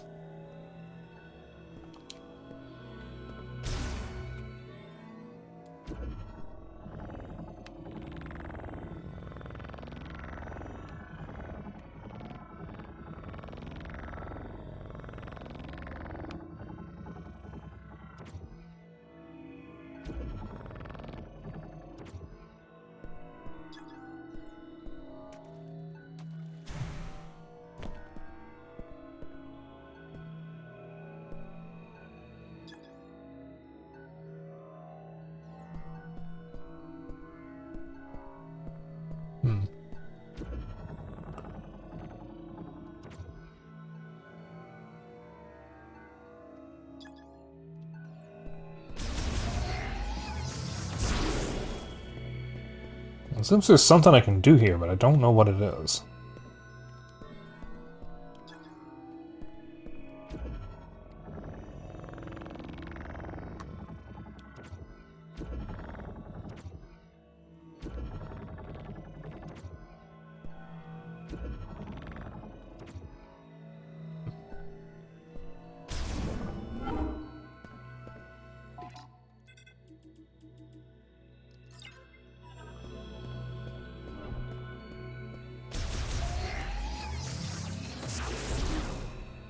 Yep, Mark Wall Bomb.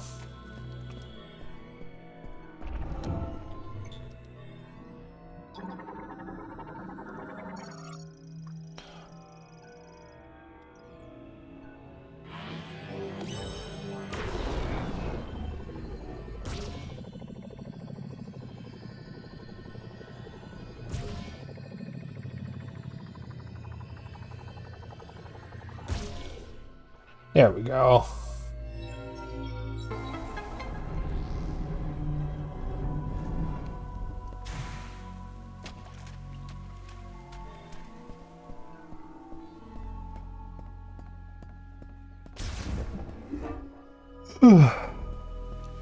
I'm so tired. Why am I so tired? Is the circling thing open to corresponding statue? Didn't seem like it. I was moving it around and nothing was changing in the statues. Stone sculpture of a Lemorne priest that bears an inscription that transliterates to Lakash, or Lakash. Includes a description of the individual, and yet you don't tell me what the description is. That's what I want to know. Vakun.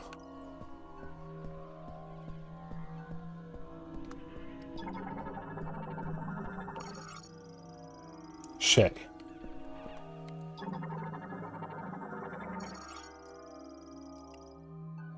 Thasar.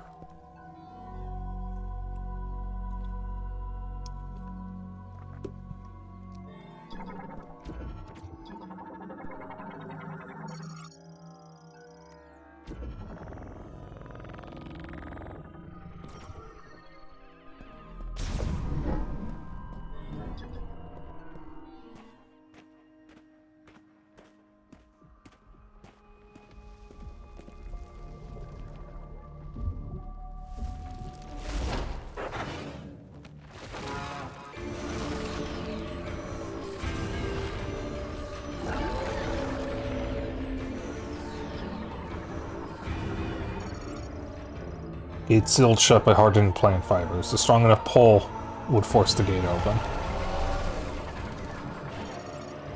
Carvex. A giant carnivorous plant possessing consciousness, intelligence, and considerable physical strength. It's unable to communicate due to fusion with a Metroid. Destroying all tentacle-like vines will cause its protective leaves to briefly drop, exposing a body enveloped in only a thin mucus membrane. Note that the tentacles quickly regenerate. The only way to delay their regeneration is to destroy them all at virtually the same time.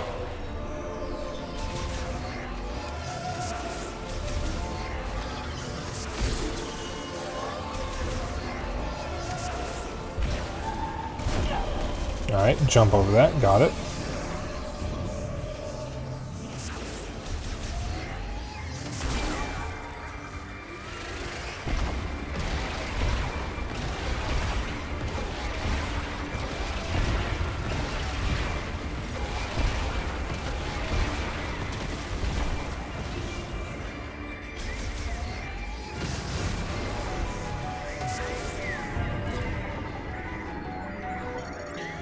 Carvex's fine. Tentacle-like appendage capable of both rigid and flexible. Of being both rigid and flexible. It can be temporarily destroyed by damaging the bulging portion along its length.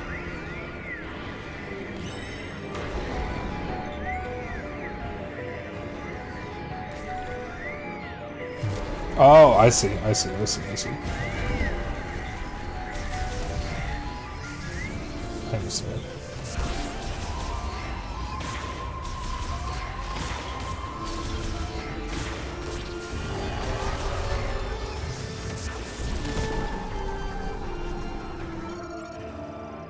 Carvex's pollen sac. Pollen bags are loose in the ends of Carvex's tentacles. Possess propeller-like wings and fly by riding currents.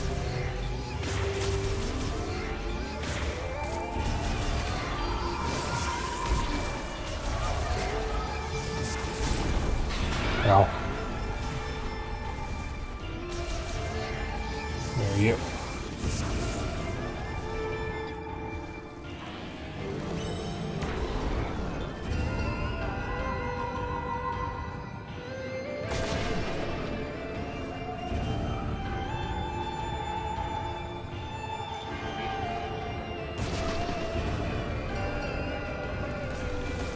I say we can hit 3 things.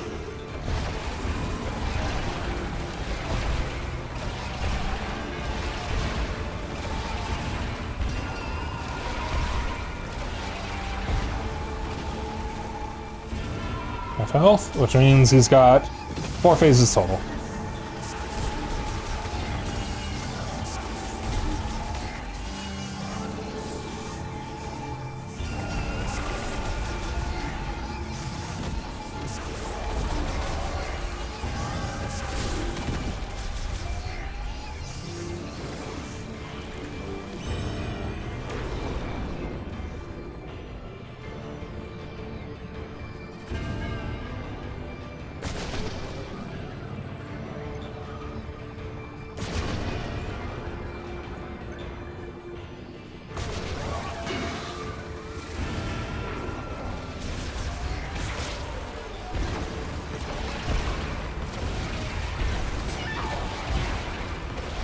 Yeah, when Samus screams in this, she really screams.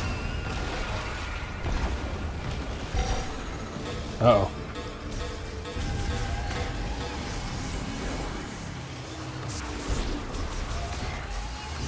Alright.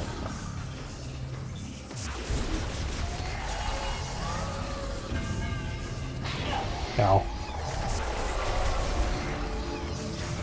I know it's not Jennifer Hale. But Samus hasn't been voiced by Jennifer Hale in a long time. Not since Prime 3.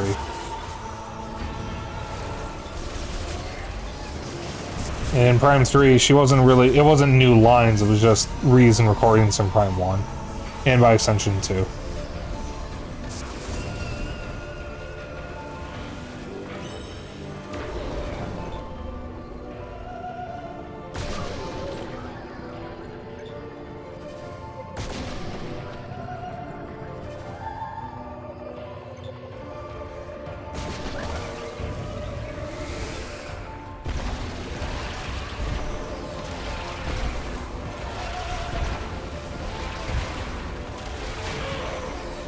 Missile canceling isn't back. Unfortunate.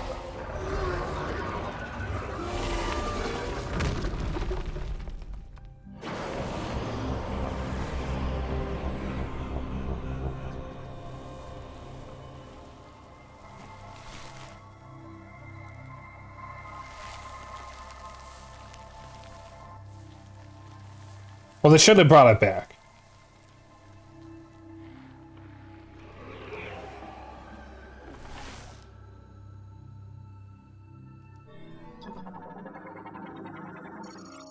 Psychic Bomb. Compresses a large amount of psychic energy into a sphere, which then disperses as a concussive blast.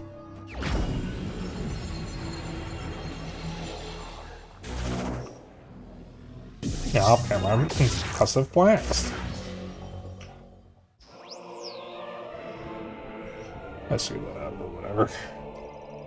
Psychic Bombs are usable only in Warfall mode, up to 3 can be placed at a time. Concussive blast of psychic bombs damages objects and enemies and can be used to perform a bomb jump. Bombs can be given psychic mote properties by pressing and holding A.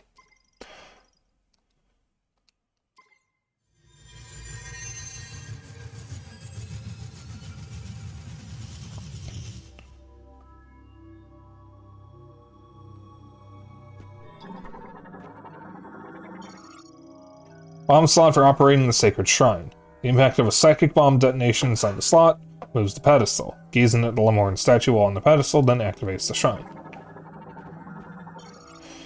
Sacred Shrine.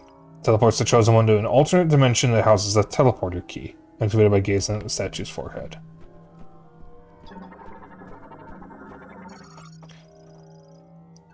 An adult palm rootstocks blocking a small passageway. The rootstocks can be cleared with a concussive blast.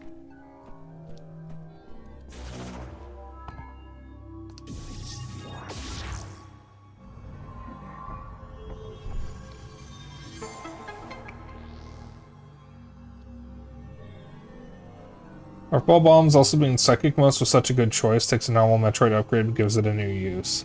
Yee.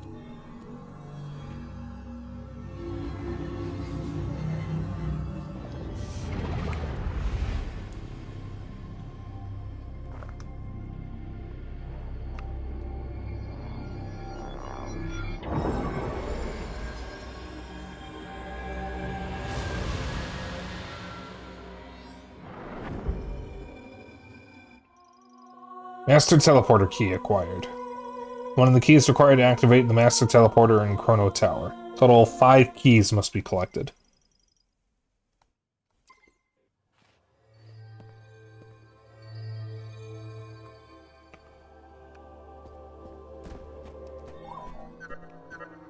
Samus, do you copy? Booyah! Long-range comms are back online. Nobody says Did you booyah achieve your anymore. objective? There's something I want to talk about. Meet me in base camp?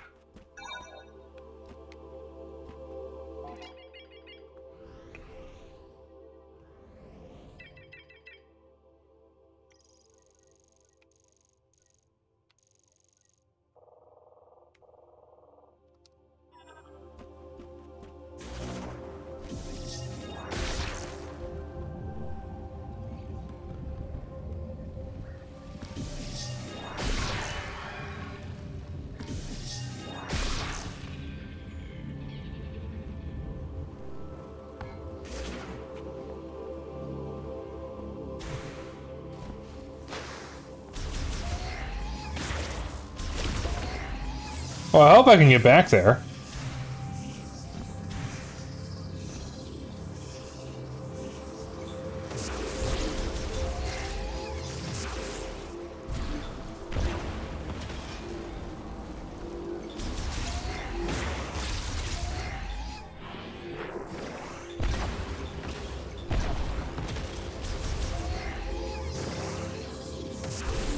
I just wanted to see where this went. I wasn't expecting it to be one way.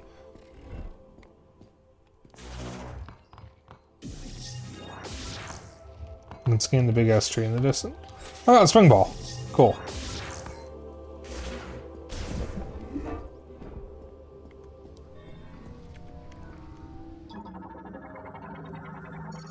Sacred Tree of the Lemorn. Age estimated at over 6 millennia.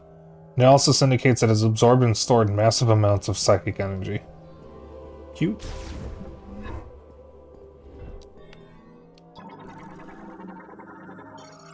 Upon red relic ant. Primarily eats leaves from broadleaf trees, using its rear pincers to carry them. Forms a line with nestmates while traveling. Cute senses help it locate its nest across great distances.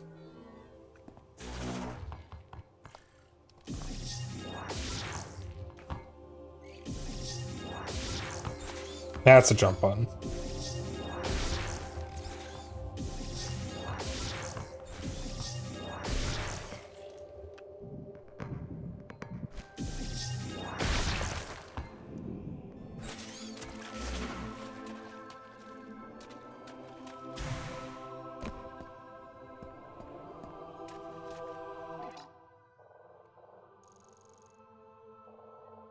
Huh.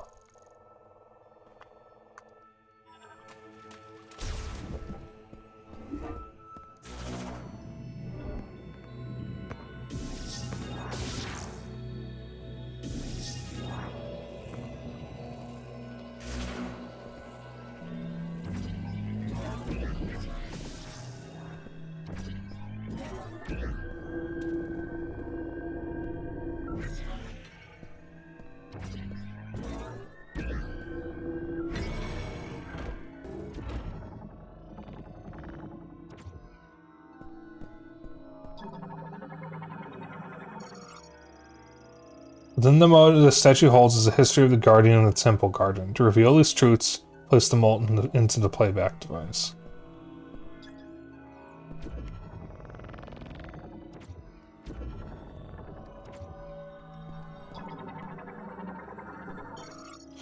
In the distant past, a massive burning rock fell from the sky to the jungles of Euros. Once this rock, which was itself poisonous, had cooled and hardened, a small carnivorous plant took in the poison it carried. The plant did not succumb to the poison. It thrived, growing to rule over the jungle.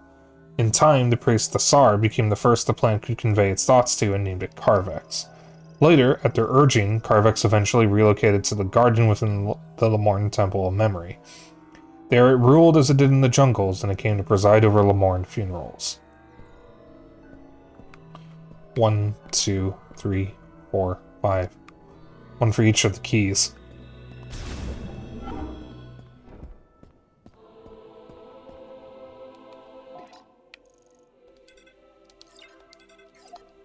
Large rock carrying poison, I've ever heard that before.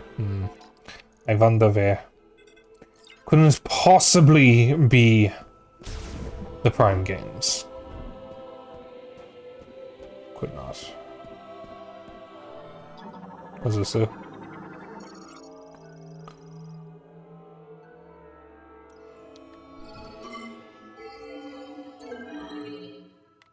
Yeah. Balls.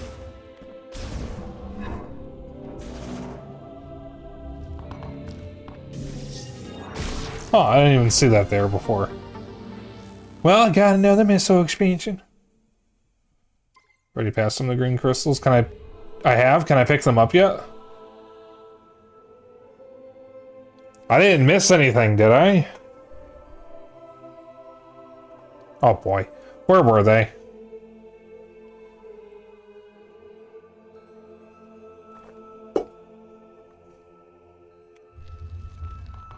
Alright, chat, we're going back. Oh, fucking hell.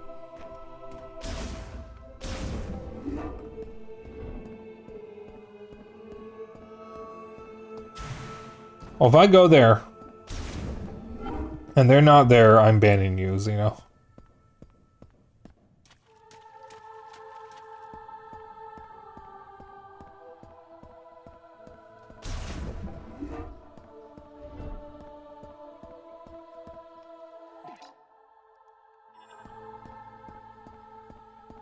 Man, I really can't threaten you with that, can I?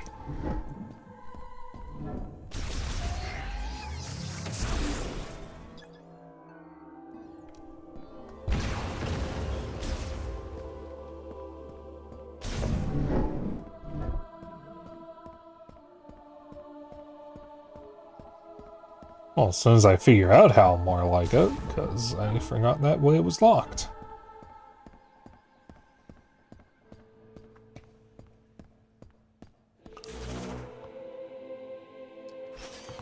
Yeah. Shrimple is that.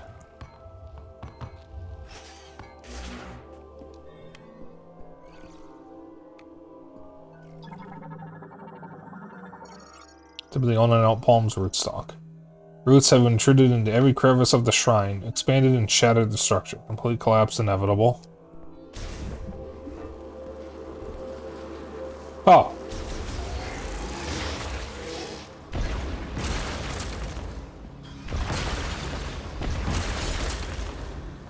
Yeah, maybe I should have scanned those first.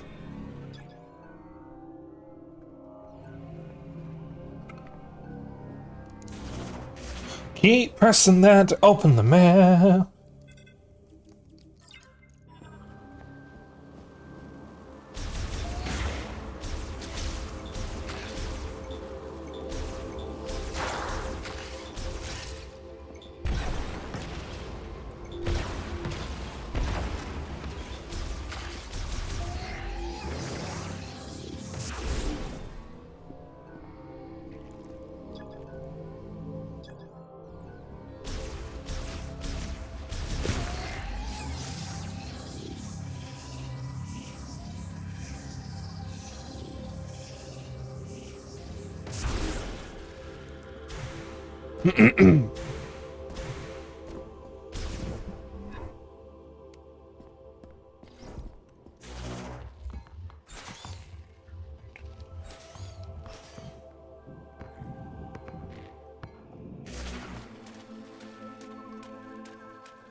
Well, so far, this game is pretty Gucci in the Coochie. The question is, will it stay Gucci in the Coochie?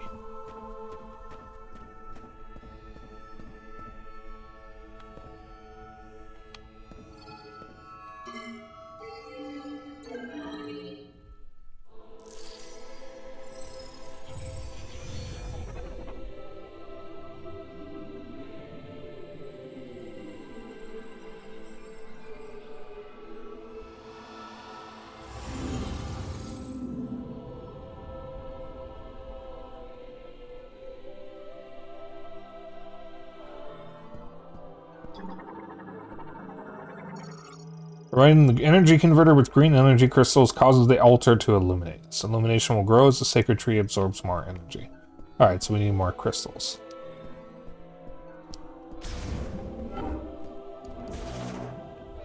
I too pointed at everything I'm about to scan with my mind.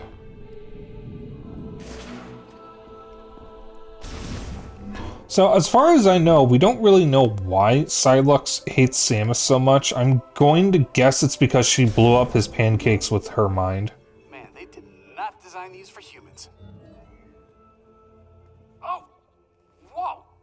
You are sneaky quiet, you know that?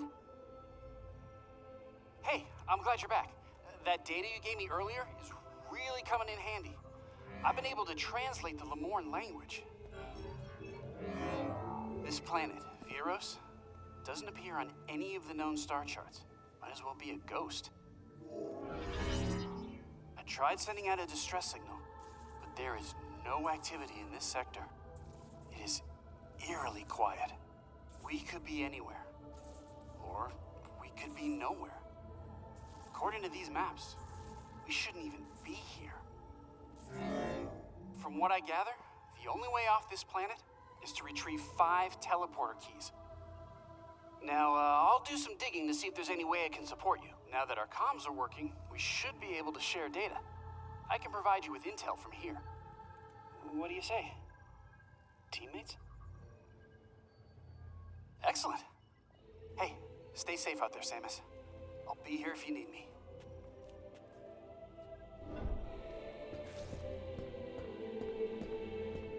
Now I can go do whatever that bomb slot does. Imagine part of it is this intense hatred for the Galactic Federation, but I don't know if that was explained.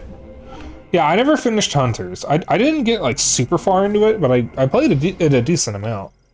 I do like Hunters. I think the multiplayer is better than the single player though. Like the only reason why Xeno and I both have our own copies of Prime Hunters is so we could play the multiplayer together.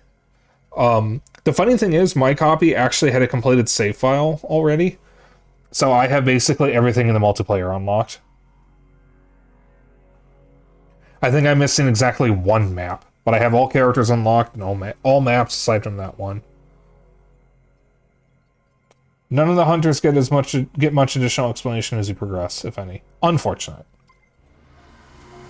And Silux, there was a rumor that the ship that's stalking Samus at the end of Prime 3's secret ending was Silux's ship, and that eventually got confirmed.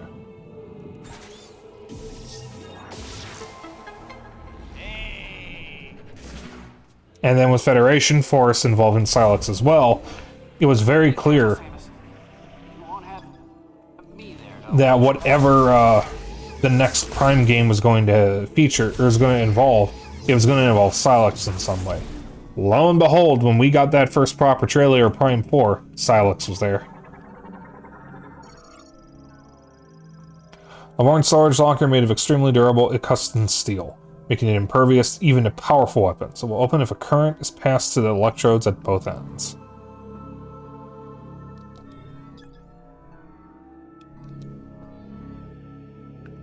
Current, huh? Well, there's some electricity thing, and we don't have it yet. Epic mixture of excitement. Oh, it's cool, it's him, and some... Oh, fuck, it's him. Yep.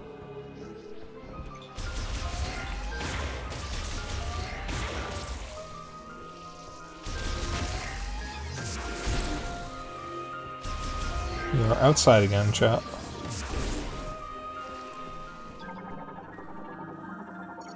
Door seal with a lock unit. Lock unit must be removed to open the door.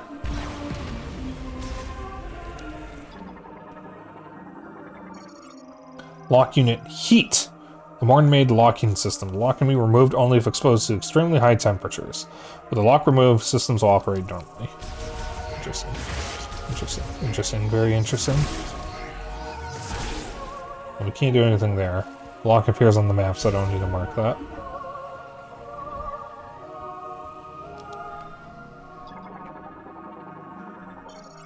The best description of my reaction to the trailer would be Metal Gear Solid 1 or exclamation mark alert. A lot of exclamation marks. Points, whatever. Cargo launcher, machine era cargo transport system. Uses ballistic technology to launch specially engineered capsules that are typically loaded with materials and goods. Cargo launcher. Activation switch activates when the sensor in the recess at the top detects a concussive vibration.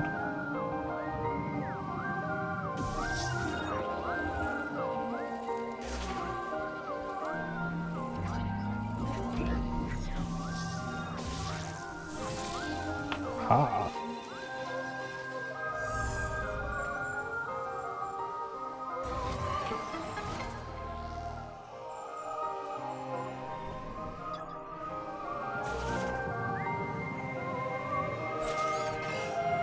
Oh.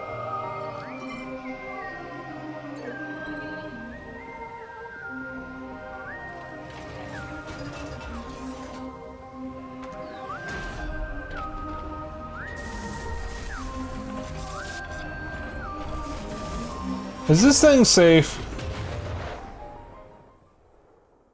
There she go.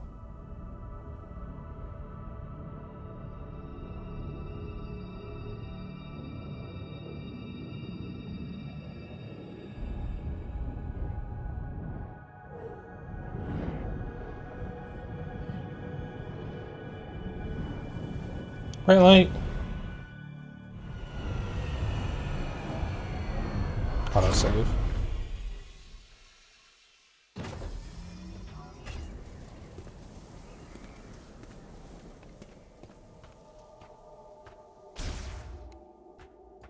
No footprints in the sand? 0 out of 10. Unplayable. Completely unplayable game.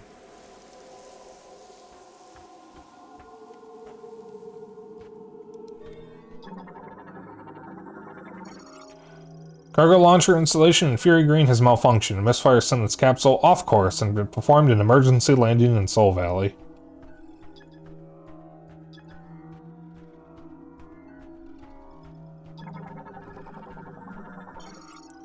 Crystalline deposits of concentrated green energy contains large amounts of teratogens, which can interfere with cellular growth. I hate that word. I can never say it.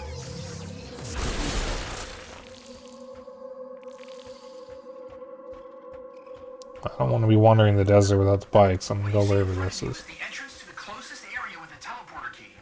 If you want to contact me going forward, use the radio command on the map screen. What if I don't want to contact you?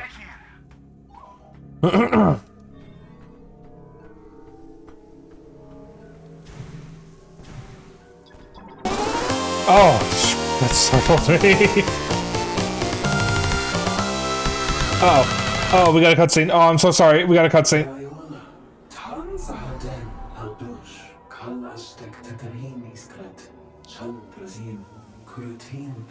Thank you so much for the raid, Keys.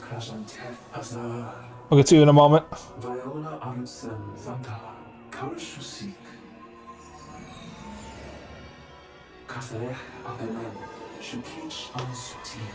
I didn't think this would start a cutscene.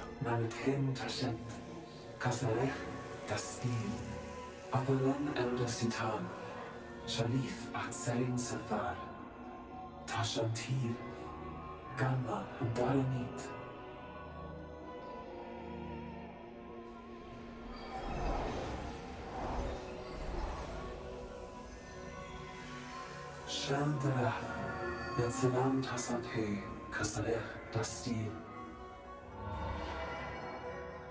Kinala Silam Virus, Rosamate.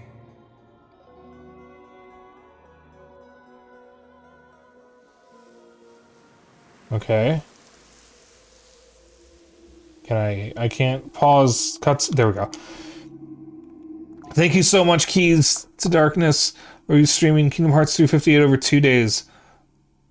That's the one of the DS ones, I think. I hope you had a good time. Yeah, there was another one though, because there's also Recoded. I feel like I've had this conversation before. Huh. But Raiders, if you don't know who I am the one and only Dapper Dragon. I am RogueSpyke. I play Nintendo games, retro games, a lot of weird, obscure, and forgotten games, though lately I've been mostly just streaming Switch games. But I hope you had a good stream. I hope Kingdom Hearts was fun. To call it a night. Okay, good night. Do your after stream care, whatever you need to do. By all means, your community is safe with me. I actually will be ending probably very soon anyways, as soon as I get to the next save point. Oh.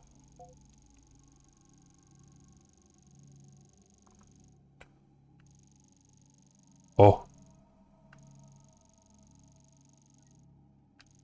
Oh. Oh, this is on the edges.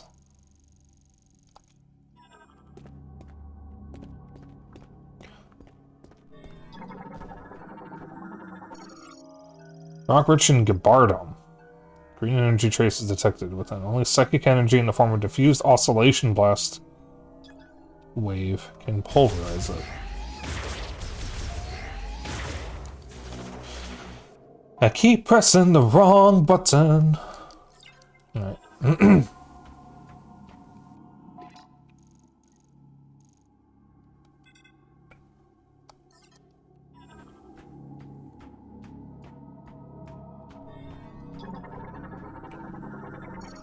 Emergency supply storage unit. Tower for storing emergency equipment for Soul Valley. Electrifying the lock in the lower part of the hatch will cause it to release.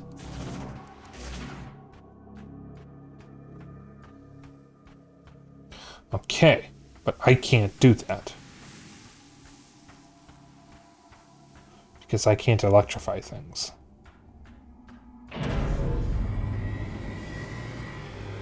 Oh, that's bright.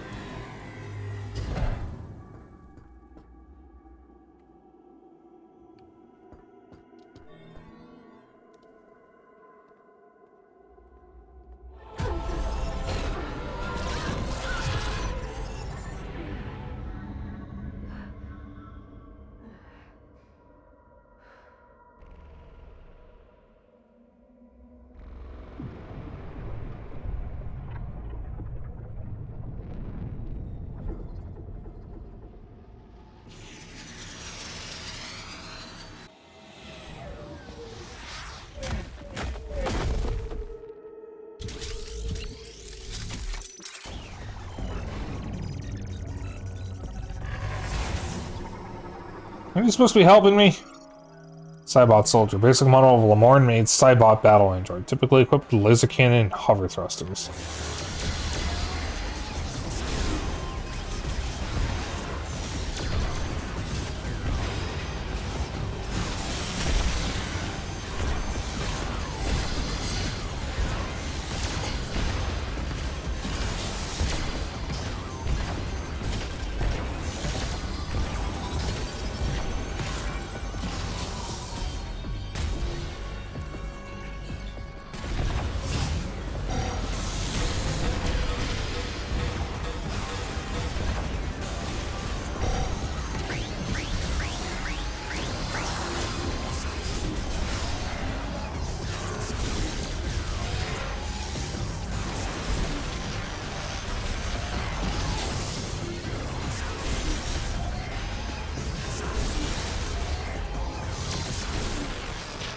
Nope.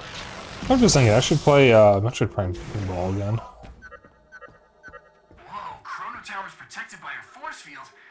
But if you want to get in there, we'll need to find a way to remove it. Thank you for the observation. For the teleporter keys.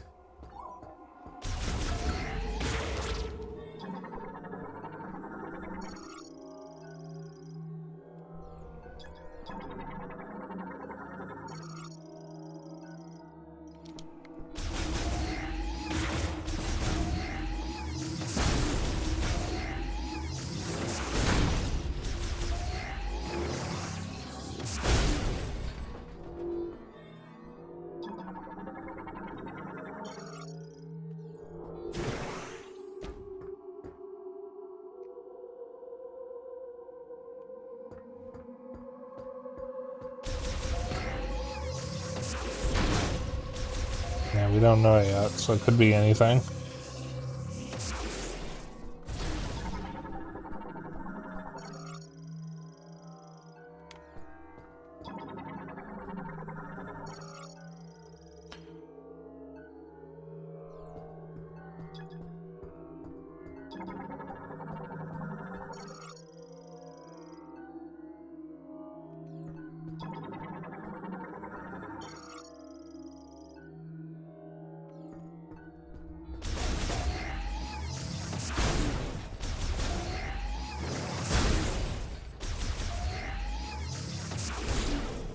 Alright, it's mentioning a viola spinner, but we don't have viola.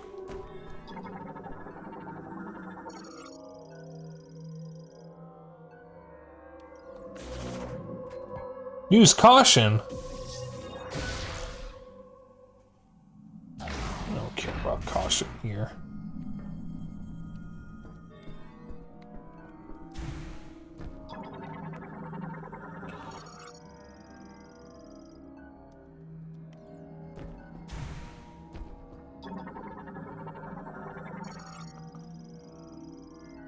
Of course it's one way.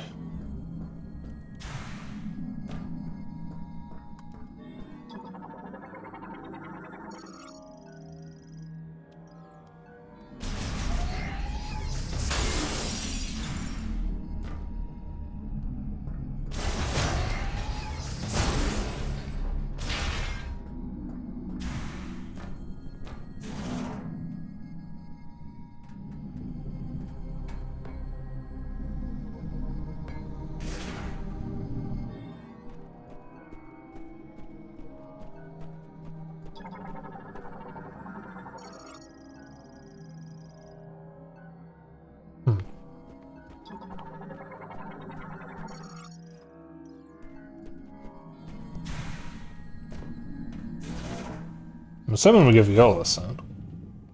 And we're back out here. Alright. Maybe I was supposed to go further in.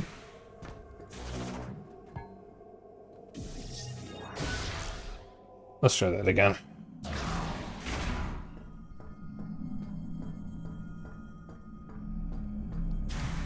Because I didn't read what that said correctly.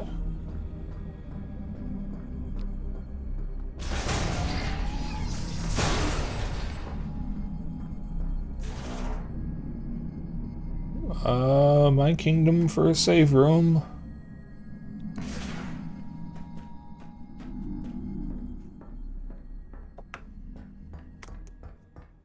Oh, I thought they were gonna make me walk through the whole hallway.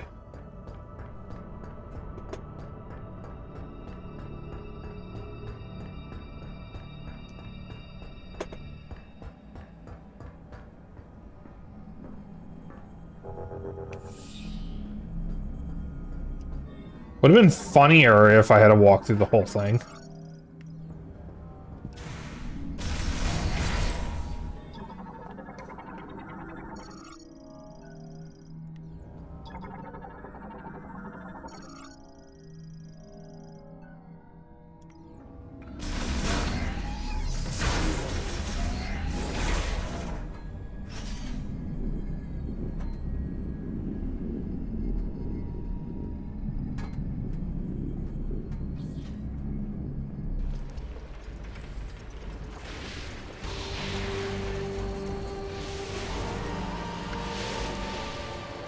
They're kind of few and far between. The Vault Forge.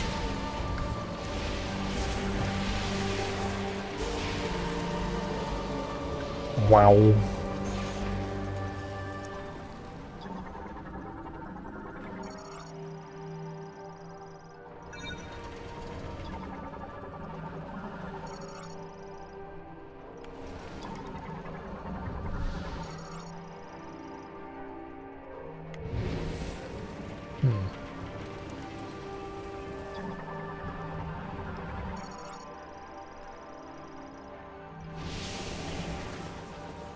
Okay, fine, I'll check the map, Jesus.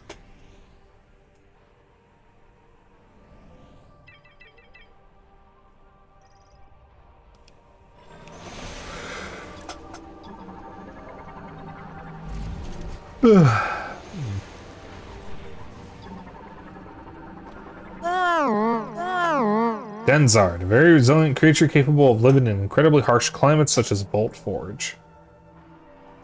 Can absorb electrical energy, causing parts of its body to glow.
The spinner's currently offline, so there's nothing I can do with that, I guess.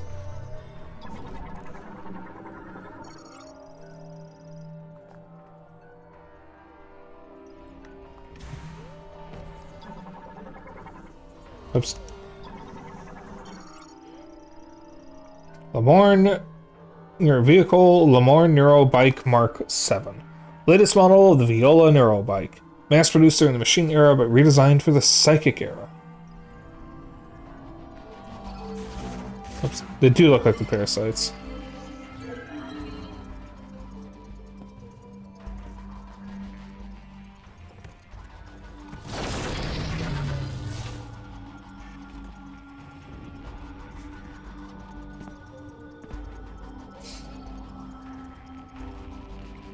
I did say the thing was offline.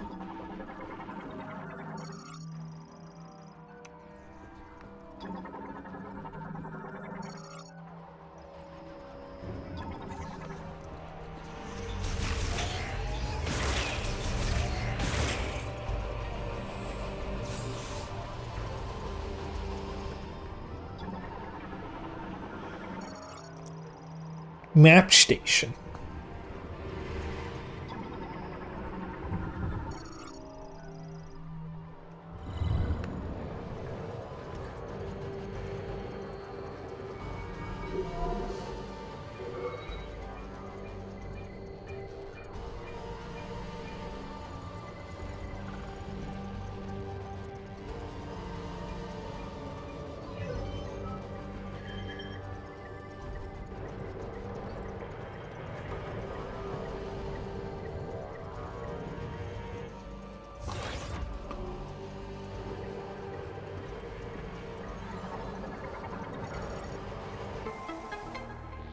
Cute.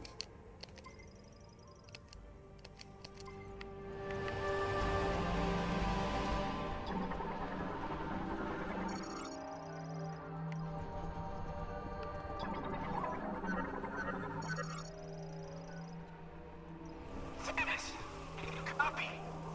Finally, I got through. Lightning storm is playing tricks on my comm. Looks like you acquired the map to the facility. Let's take a peek. No, I didn't want to yet. You'll need to open the big door in this room. But without power, you won't be able to unlock it. Good news is, the generator is right down here. To get there, you'll need access to the lower levels. There's an elevator that will take you down.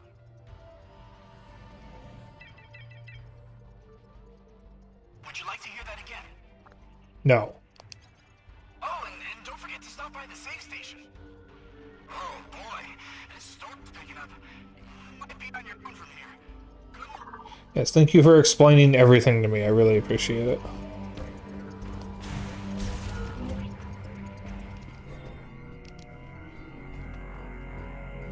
Okay, here we go.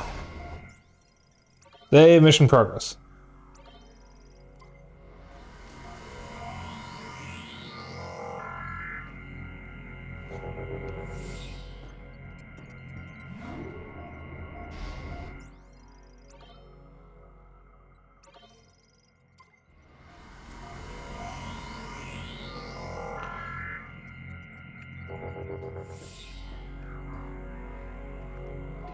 Alright, that'll be it for tonight.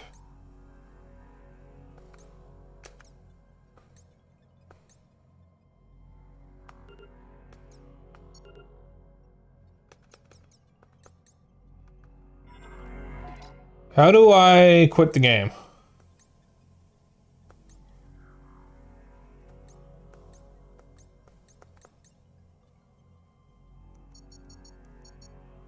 Ah, here we go.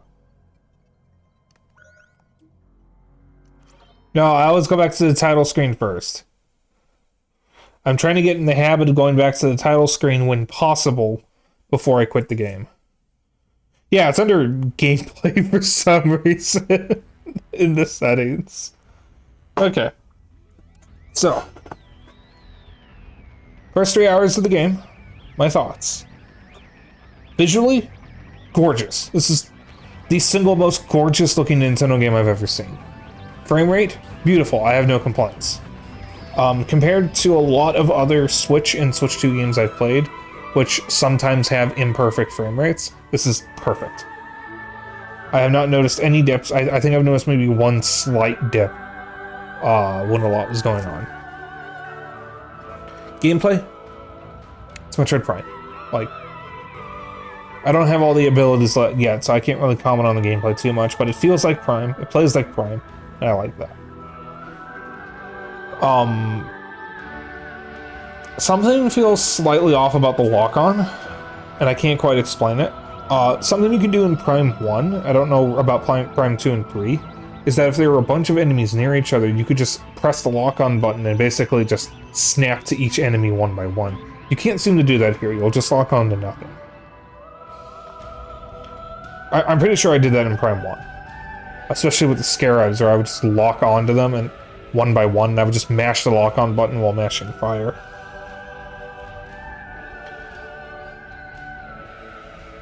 But I do have a problem. You can still do that? Okay, it wasn't working with the wasp enemies. I have one problem so far.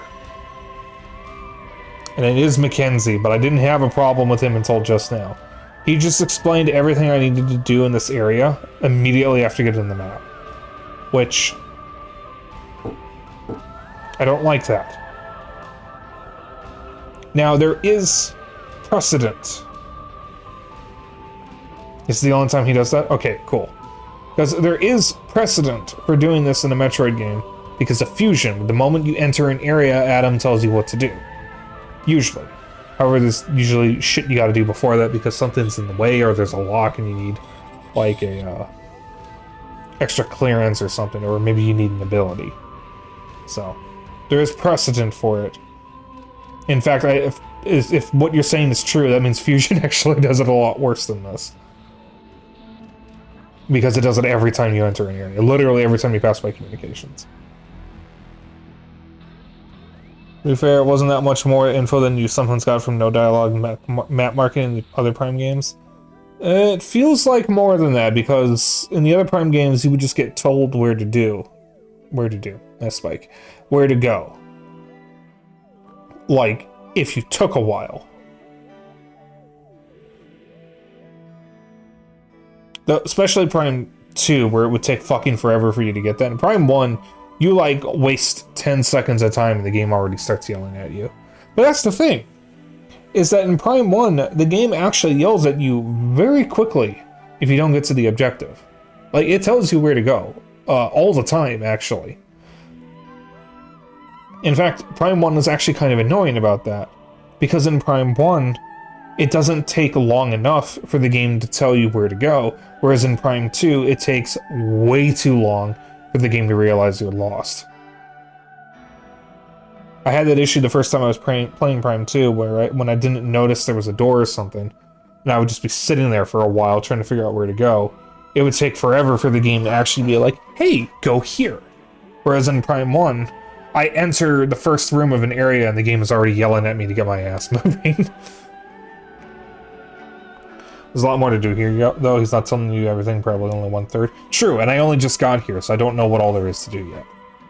So that was just a concern, but if it's not like that for the rest of the game, then it's fine. Mackenzie is kind of annoying, but not really any more annoying than a general nerd character is. And I don't think that type of character is bad, because Miss Marvel is one of my favorite Marvel characters. My favorite Spider. I love Miss Marvel. And she's a complete another dork. And that's fine. People are just like that. There are real people like that. I know people like that. I was like that.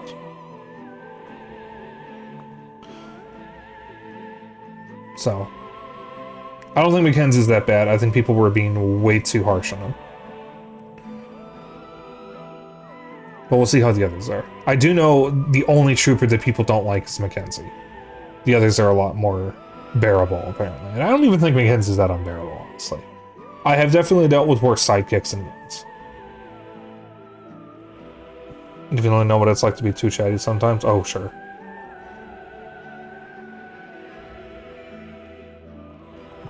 People that played the demo previews assumed that he was like this for the entire game since they only got to play up to this point. Yeah, that checks out.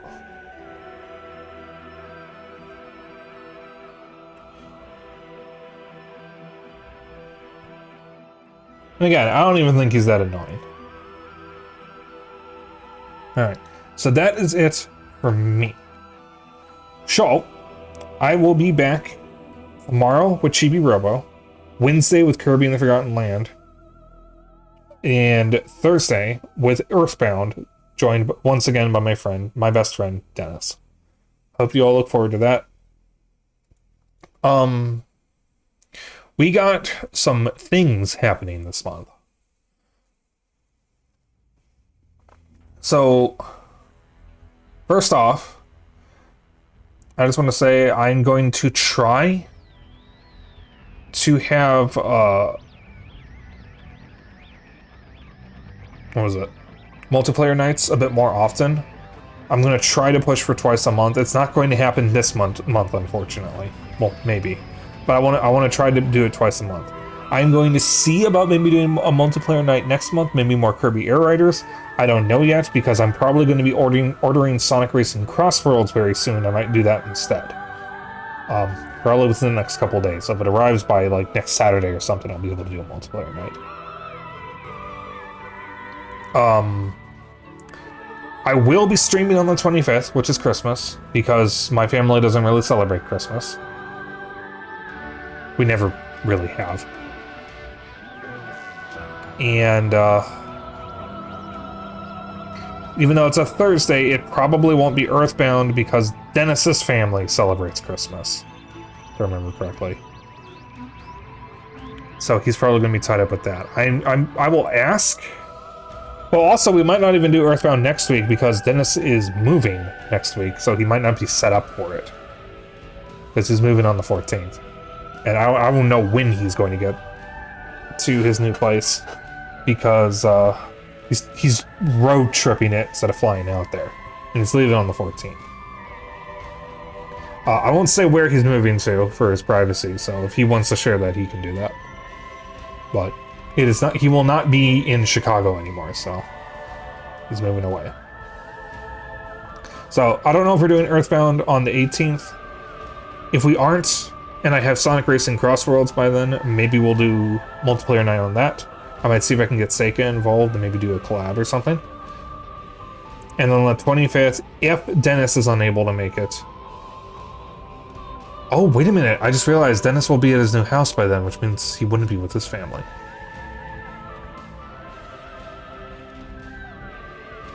We'll see. We'll see what we're doing on the 25th.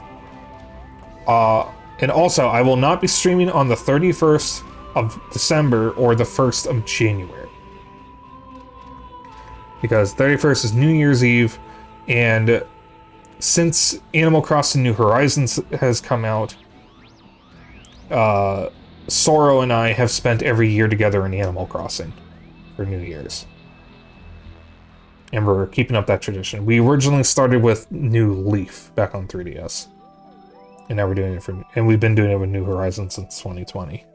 So we're going to be doing that again. And I'm probably going to be exhausted on the 1st, so I'm not going to want to stream. Yeah, we don't live together, so that's how we do it. And then Monday, we'll probably, Monday the 29th, we'll probably continue Metroid Prime 4. The 30th, I have a special stream planned for my final stream of the year. We are going to do something inspired by something that Proxy Glitchcat did, where she spun a wheel and played shitty games suggested by chat. I'm a bit more limited because I don't do emulation, or unofficial emulation, so I am going to do shitty games on my Switch, like shitty retro games, and spin a wheel. I've already picked out the games. I picked out 20 games. I will reveal the list closer to the 30th. I just wanted you guys to know that we are doing that. It's not like bottom of the barrel stuff, but it is some of the bad games that I do have on the Switch. And there was another thing that I wrote down. Where did I put it? What fucking text file is this in? In here? Yes, okay. At some point, I want to stream myself playing Mario Paint and just drawing, like, shitty Mario Paint drawings. I'm not an artist. I'm especially not an artist with a mouse. I think it would be kind of fun. We just relax, chill. I'll have music playing, and y'all can just suggest things for me to draw, and I'll try to do it.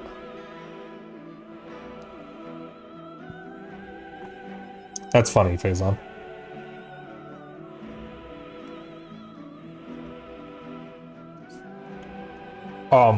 Well, with Dennis moving in with his partner, if I was ever talking with both of them at the same time, there would be a dynamic probably where if I told one of them a bad joke, they would complain to the other and then complain to me. So I'd tell one person the joke and get a reaction from the other person. I did get that with Sorrow before because she has multiple other partners. So there was one time I told a bad joke to her, and one of her partners complained about the joke to me. I love that dynamic. It's really funny. Okay. But that is it for stream. I'm gonna find us a raid target. Is Nuri still streaming? Let's find out. Yes, she is. Do I have enough viewers to raid her? No. Fuck. Okay. Y'all, if you are lurking, if you could key smash for a moment. Let me see if I actually have enough viewers. Just type anything, or use the engagement farming redeem. Give you guys a moment. I'll see who else is here or is live. Because according to Twitch, I only have 2 viewers. I don't know if that's accurate because the fucking chat is never accurate, and because the Twitch's changes, the view count is never active or accurate. So I don't fucking know. Let's see. Something's up with my right eye, and I do not like that.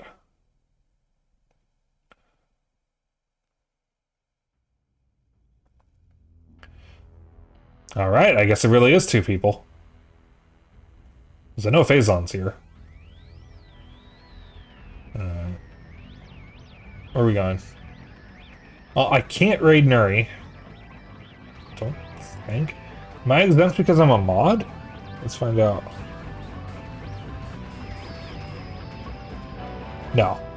Really? I'm a mod in her channel and I can't raid her to bypass that? That's so stupid. I'm literally a mod for her. Why can't I bypass that? I understand why she does it. She does it out of safety.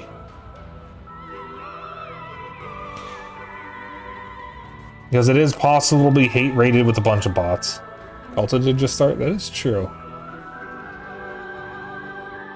Oh.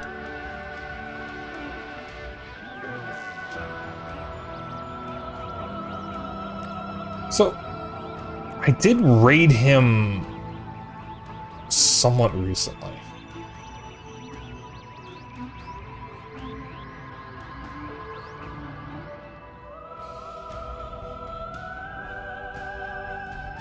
That's the only problem.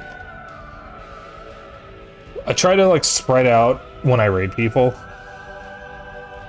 So I'm not just constantly raiding the same 2 people over and over again. It's bad for growth if you just only ever raid the one person. But I also have a lot of friends and a lot of people I like, so, you know, I like spread the love out as many people as I can. So I can't always just raid the one person. As much as I would want to. I would love to just raid everybody I know at once. Twitch won't let me do that. Well, let's see.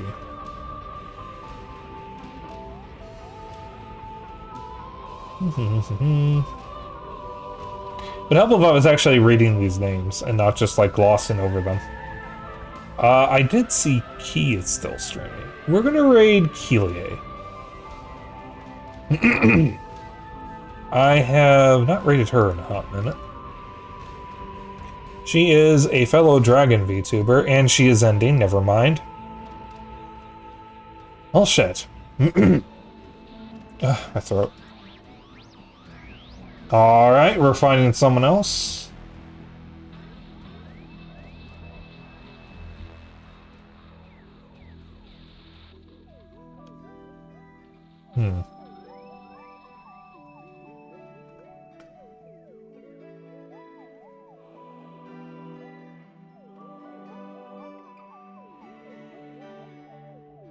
Well, you know, Kelta is streaming for charity. Let's rate Kelta. No, he's doing it for a good cause. Maybe I should rate him. What's he playing? High fructose. I don't know what that is. Alright. Alright, so, like I said, I will be back tomorrow with Chibi Robo, Wednesday with Kirby and the Forgotten Land, and Thursday with Earthbound. If you want to hang out after stream, I have a Discord. If you want to keep up with my bullshit and other updates, I have a Blue Sky. And if you ever miss a stream, I have a VOD channel on YouTube. And if you want to join in on the raid message is Dapper Dragon Raid. You can use whatever emotes you want as long as you copy the raid message. That's all I care about. And I will see you all tomorrow. Bye. Oh no, Seika, did you just get here? Oh no.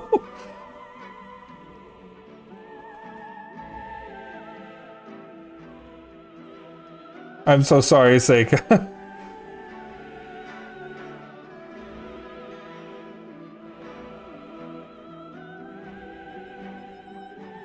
Alright. I will see you all tomorrow. Bye.